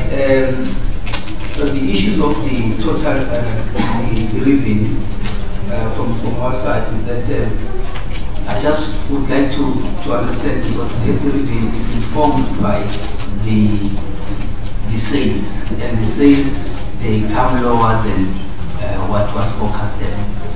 And in the RCA, so in the MYPD, I'm not so sure whether you are going down to those figures using the lower base instead of the high base in estimating revenue going forward. And you talked of the assumptions. The assumptions that are in the IRP, those assumptions, they've since changed. And then when then do you foresee that you are going to be able to update, also to be able to update prior to us finishing this process of public hearings, so that we can then have the most recent figures? Because I'm saying this, if you look at your MYPD for application, in terms of the plans that are going to be decommissioned vis-a-vis what you have, they are not necessarily aligned to what is in the IRP. So if you can just help with that. And the challenge that I'm having is that when it comes to also the MYPD is to be able to look at this whole issue of the debt spiral, because the debt spiral must be arrested. Because when you're talking about the reduced volumes, you are also referring to the issue of the increase in the price of electricity. Although you don't indicate specifically the percentages, the question is how much then of the price is actually contributing to that reduction, as it's been seen that the elasticity is actually higher than what you tended to assume. So that issue of arresting the debt spiral must be addressed. And then when it comes to the primary energy, cost, I've seen that the fuel prices, when it comes to the OCTs, I would just like to confirm if they are based on in terms of how they compare with the BFP figures for the diesel. And then also when it comes to your figures that you put forth, you put forth the figures that, like say for example, if you look at the issues of use of soap bands, etc., you put what was used, and then there's nothing in terms of what it was supposed to be, what was supposed to have been used, because that is also an issue, because we're looking at the indicators of efficiency. I think the saying that when it comes to the issue of prudence with regards to coal handling from our side.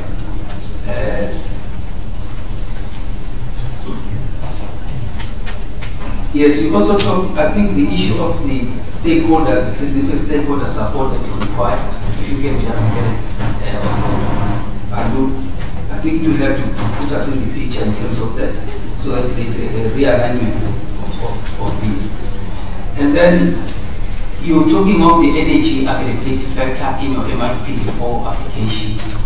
We've seen that going down, hence the recent load shedding that we have faced in that country.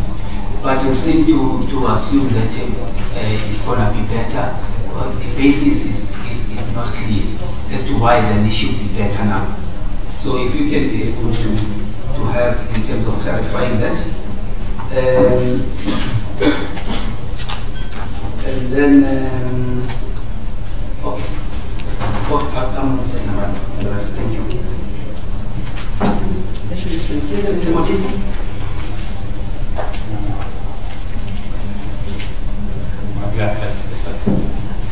Thank you, Madam Chair.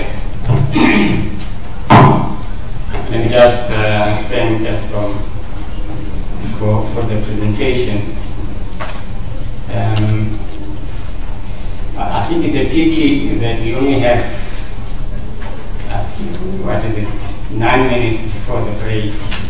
So that's going to take most of the time in the presentation, but I guess that's important. We probably won't be able to deal with all the questions that I have today, but we'll probably do it as we go through other public hearings. But we will perhaps just respond to some of the presentations that were done. And maybe starting with the CEO. I think it was a little heartwarming to hear that there was an apology thrown somewhere in there. But I do have one of areas that I just want to understand, CEO. And one is a general question.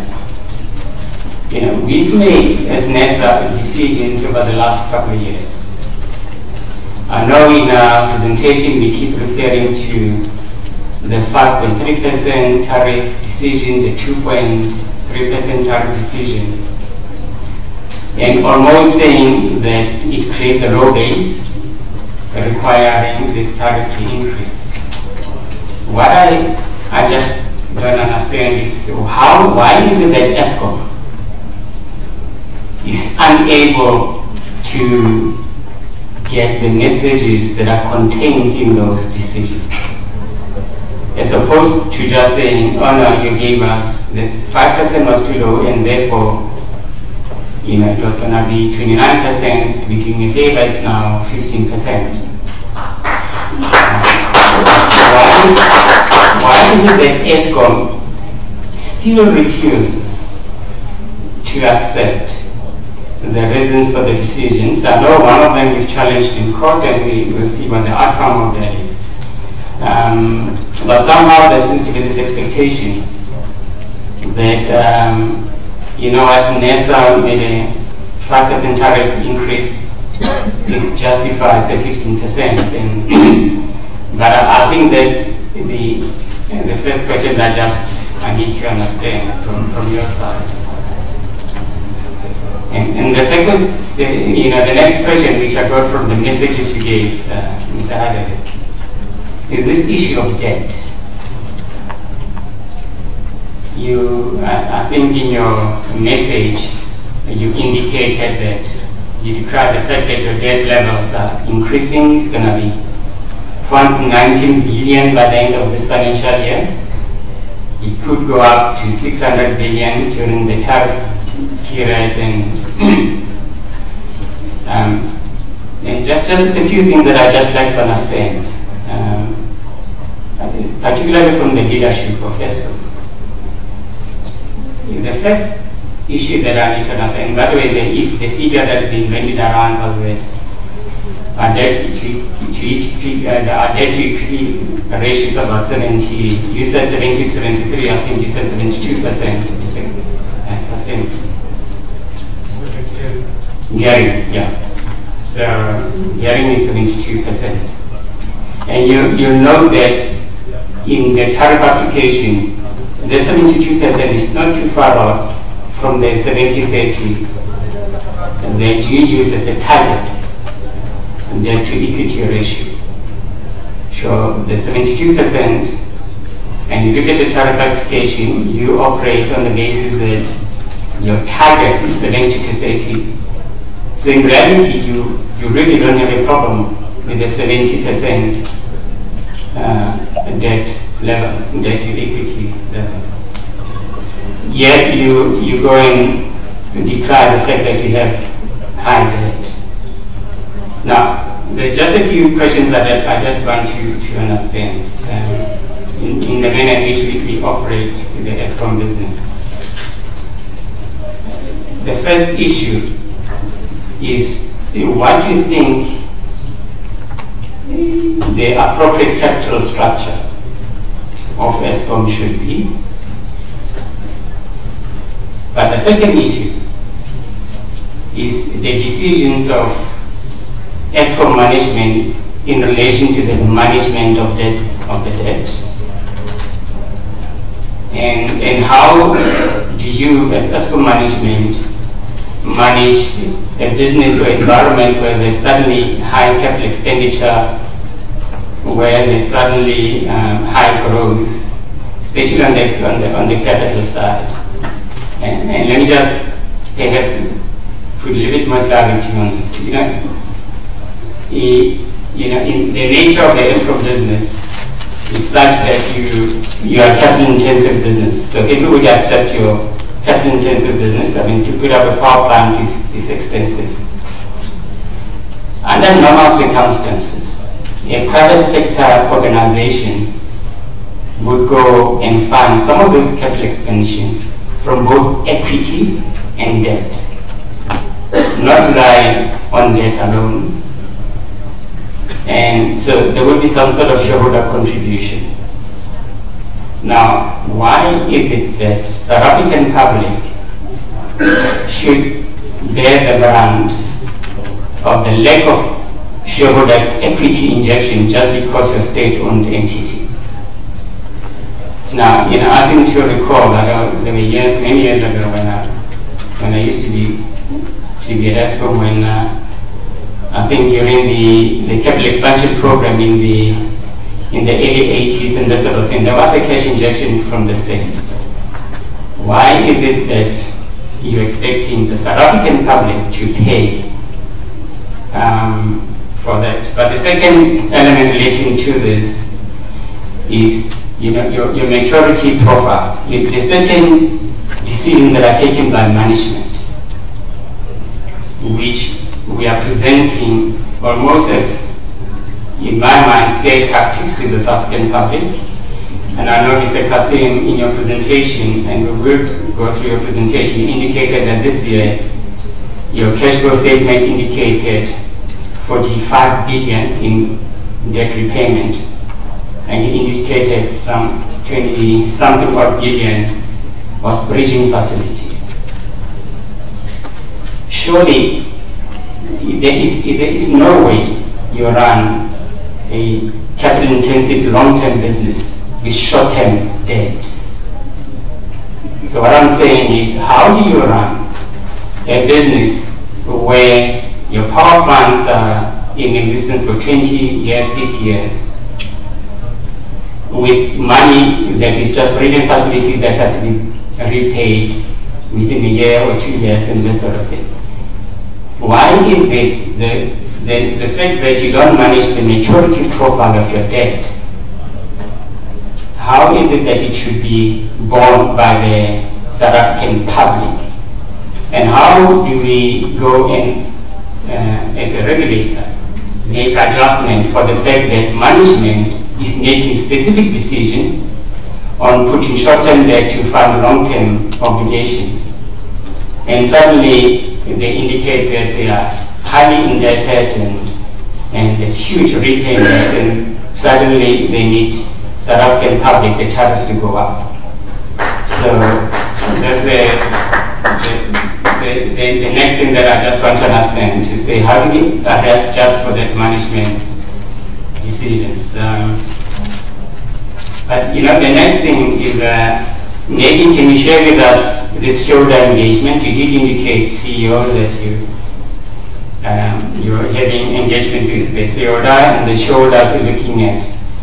You just mentioned a panel that the president has set up, but I'm more interested in what are you asking in relation to what you think the appropriate capital structure of Eskom should be. But there's certain information that you present that I actually think is misleading. I know CEO, you indicated that it's 6.3 cents per kilowatt hour. Eskom is still the cheapest generator of electricity in the world. I know you're shaking your head, but did you mention something like the electricity at 6.3 cents per kilowatt hour? It's well, there's the note that I wrote here. It's still one of the cheapest electricities globally. I have difficulty with it, and let me just tell you, perhaps you can explain to me how this works. Obviously, the first thing is South Africans are not feeling this. So Eskom says you're cheap, your electricity is cheap, South Africans are clearly not feeling it.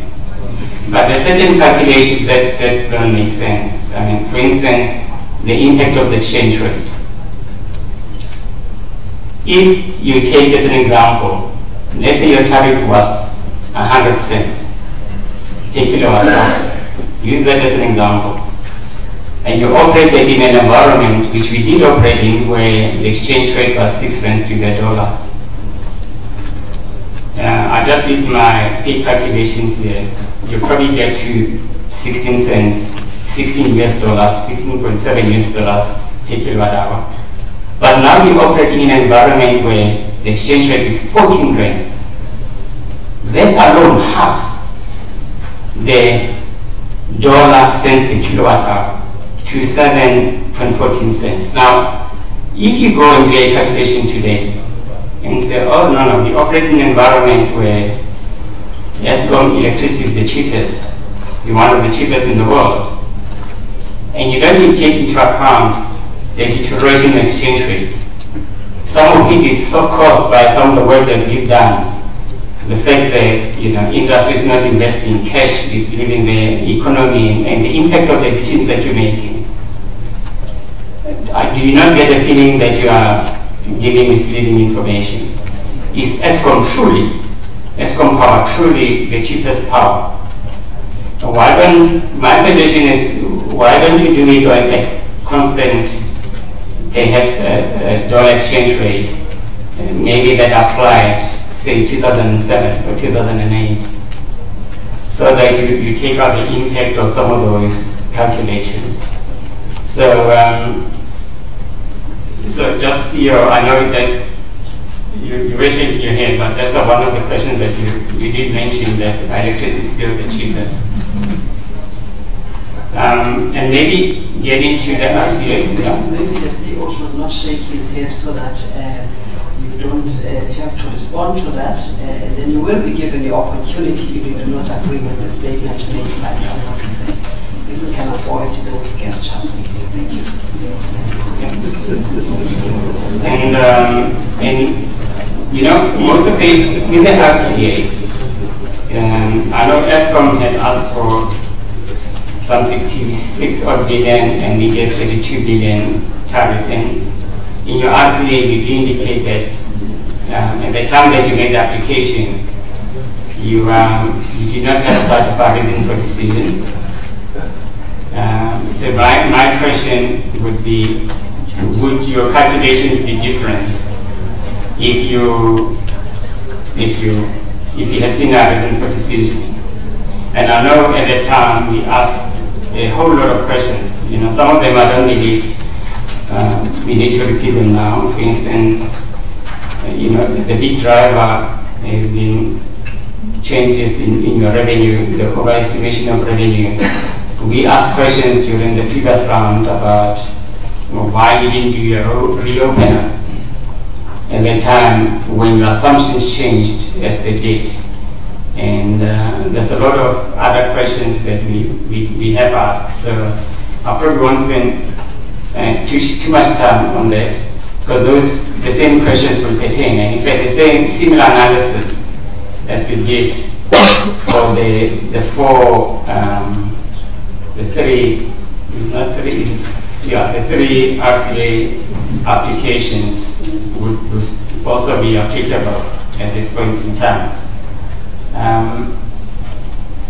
But maybe if you go to the MYPD 4, and again, we probably won't be able to go through all the detail.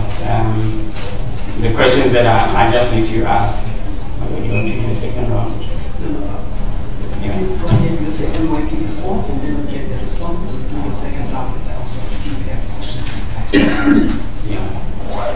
And maybe for now, I mean, we can go through some of the slides that you had.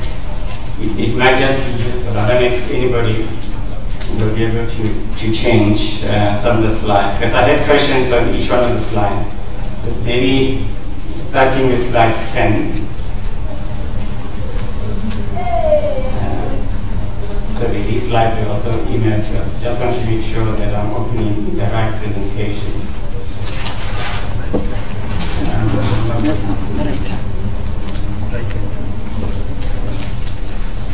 Okay, maybe starting with slide 10. That one is probably a simple question, just on the assumptions. Because you indicated the assumptions were finalized 18 months ago. So I think it would be useful for ESCOM to give an indication of what the impact of this, what the numbers would be. Were you able to go and make an adjustment? So what would change? Would your application be lower or higher, given that we're closer to the decision-making point?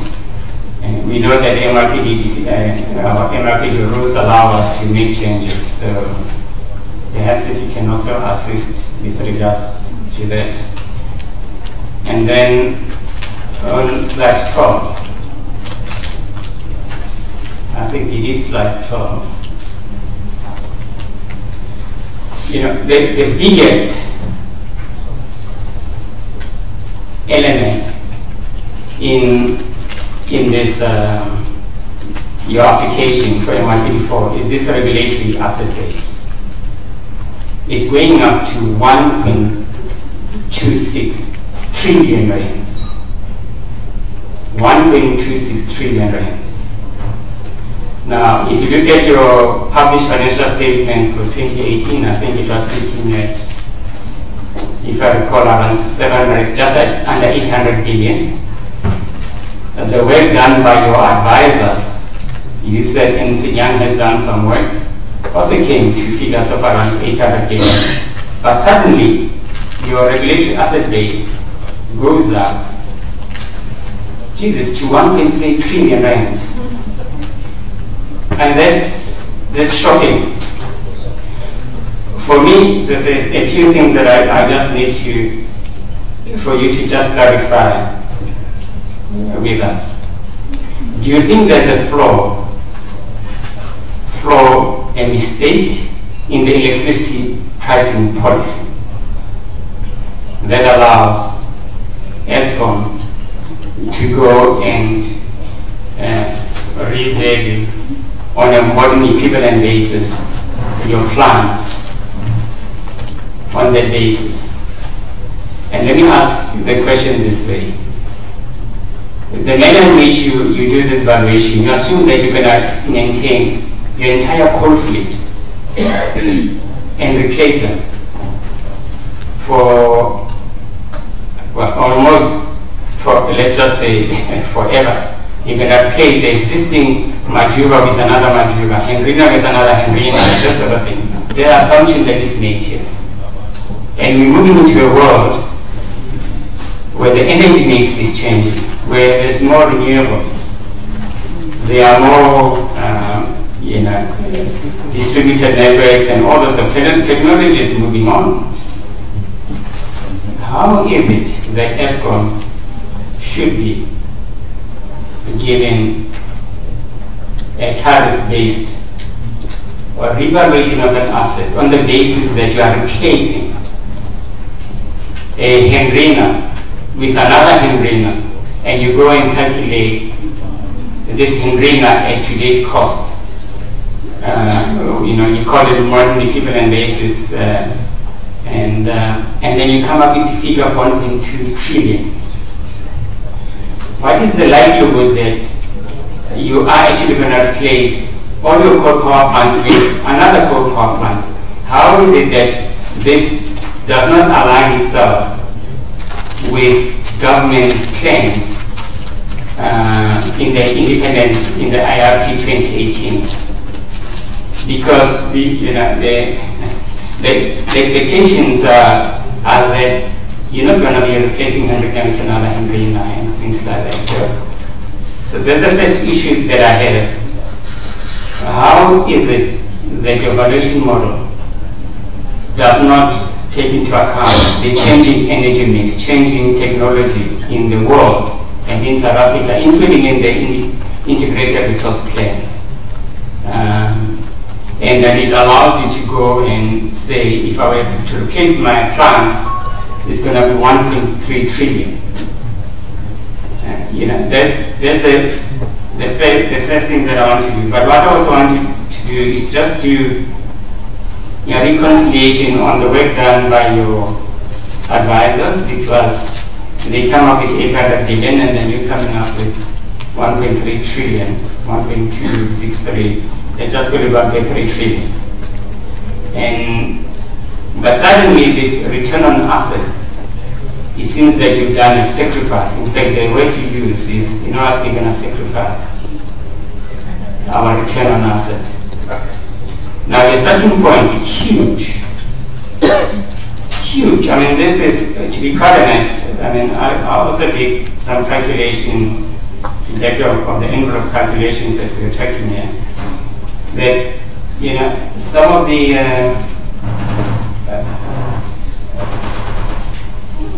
the 1.3 trillion is, I think at cost, in your balance sheet, these assets can't be more than $500 million rands. This is a huge multiple. So suddenly the return on asset is a sacrifice. So the question that I want to understand is, how did you do the sacrifice? Was it a thumbs up? How do we balance it out? Was it science involved in doing that 16 billion returns that you are showing there? And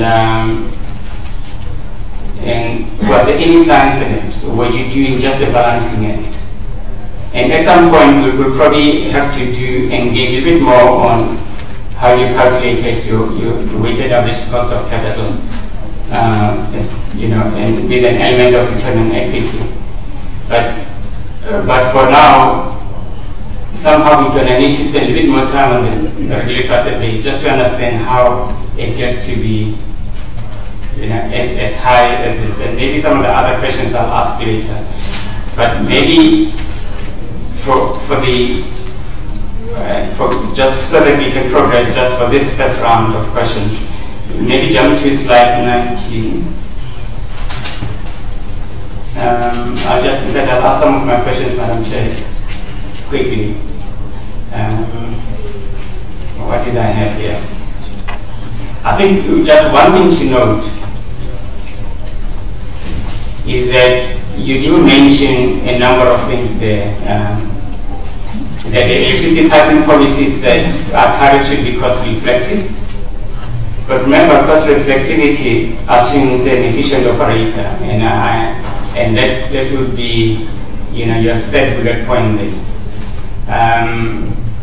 But one thing that I just wanted to ask, for you to just indicate to us, is how do you believe that in the manner in which you're running your plant, you're being efficient? And we'll probably go again in a little bit more detail in terms of your coal procurement, the level of short-term versus short-term, which you didn't cover, some of the plants that are supposed to be on coal reserve. I know in this application you're talking putting some plants in coal reserves. But in some of the engagements that we've had, there's been indication that as much as 1,100 megawatts has actually been not put in coal reserves, shut down. So maybe if you give us an indication of some of those ESCOM decisions and how they would impact on this. But we'll come to this again. RP, on this slide 20, the manner in which we present this price path, it's as if this information that was the information of Nersa. You do recognize that, perhaps we do, this is the RP 2018, is a document of the Department of Energy. And yes, we do have an indication, but perhaps let me ask this as a question. This rapid tariff migration, did you get any indication that it was Nersa who said tariffs are going to be increasing this rapidly or not? Did you get a sense that it was the energy regulator's input that is incorporated in this huge tariff adjustment that you say is assumed in this one here? I had questions on the returns forgone, but we'll talk about it again. Maybe the government's support package on slide 22. Again, I just want to ask a question on is it slide 22? You mentioned 102 cents per kilowatt hour, and government support package anticipated 102 cents per kilowatt hour, but our Nersa decision was 89 cents. That 102 cents per kilowatt hour, where did you get it from? Was it not just ESCOM's own engagement and projections and that sort of thing? Why should the South African public, or especially the fact that the decisions of ESCOM do not seem to be filtered through when these prices are adjusted? There's always an assumption that ESCOM or Nersa's decision either was incorrect or inappropriate, and therefore when you engage with government, you're going to use 102 cents. Why is it that when you do those engagements, you don't use the tariffs that we, as Nersa, either have given indications would attain at the time, or those that we have decided on? So that's the question that I had on that one. And again, page 20, slide 23. By the way, there is an interest we'll go into this debt in a bit more detail, because there's other element that we spoke about maturity profile and all this sort of stuff. And I promise you that 96 billion that you're saying, maybe the debt and interest repayments, you could actually reduce it by just extending the length of the debt. The example I gave you was that if you've got a facility which said a few months, 1 year or 2 months facility, or you call it a bridge loan, that affects, say, that 96 billion. Just by doing a simple change, changing the maturity profile of your debt, make your debt in line with the nature of your assets, say 20, 30 years, which other infrastructure companies do, you suddenly reduce that 96 billion to something that is affordable. And this sort of engagement, I think we just are going to have a little bit more. And then slide 25, we spoke about the returns, but we'll talk more about it. And just on slide 26, because you speak about the auditors and rating agencies. I'm just hoping that your auditors are just not saying that all the solutions comes from the tariff or the South African public, the tariff that has been paid by the South African public. That in reality, they have regard to decisions and actions that are taken by management. In making sure that they manage the balance sheet and your affairs better. And I think it's something that we must just look at. And maybe just one quick question to Ms. Ndaba. I don't know, one question was asked, and perhaps part of it will relate to the RCA. In last year you had 19 billion in your regular expenditure, and then there were also about fruitless and methyl expenditure of 147 million.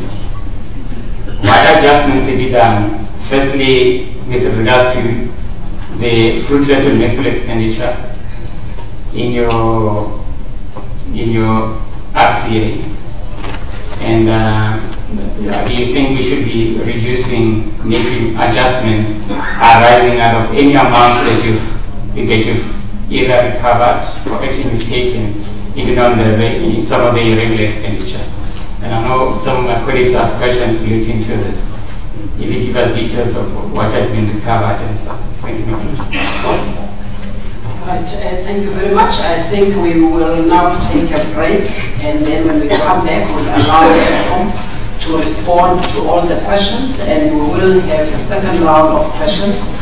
And I hope that you will then structure your responses and have your team members to answer specific questions. We will also have questions around the production plan. So if we can also make sure that we have people that will give us specific responses to those. Maintenance issues and the additional funds that you indicated in your presentation that will require for maintenance plan. Issues pertaining to the energy availability factor.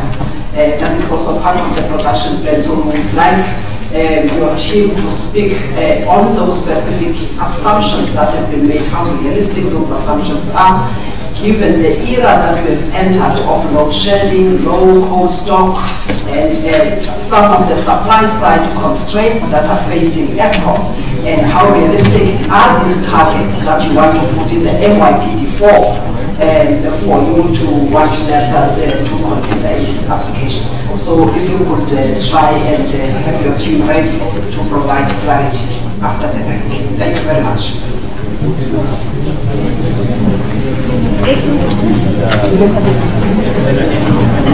The break is only going to be 15 minutes, and you will be notified, and we'll start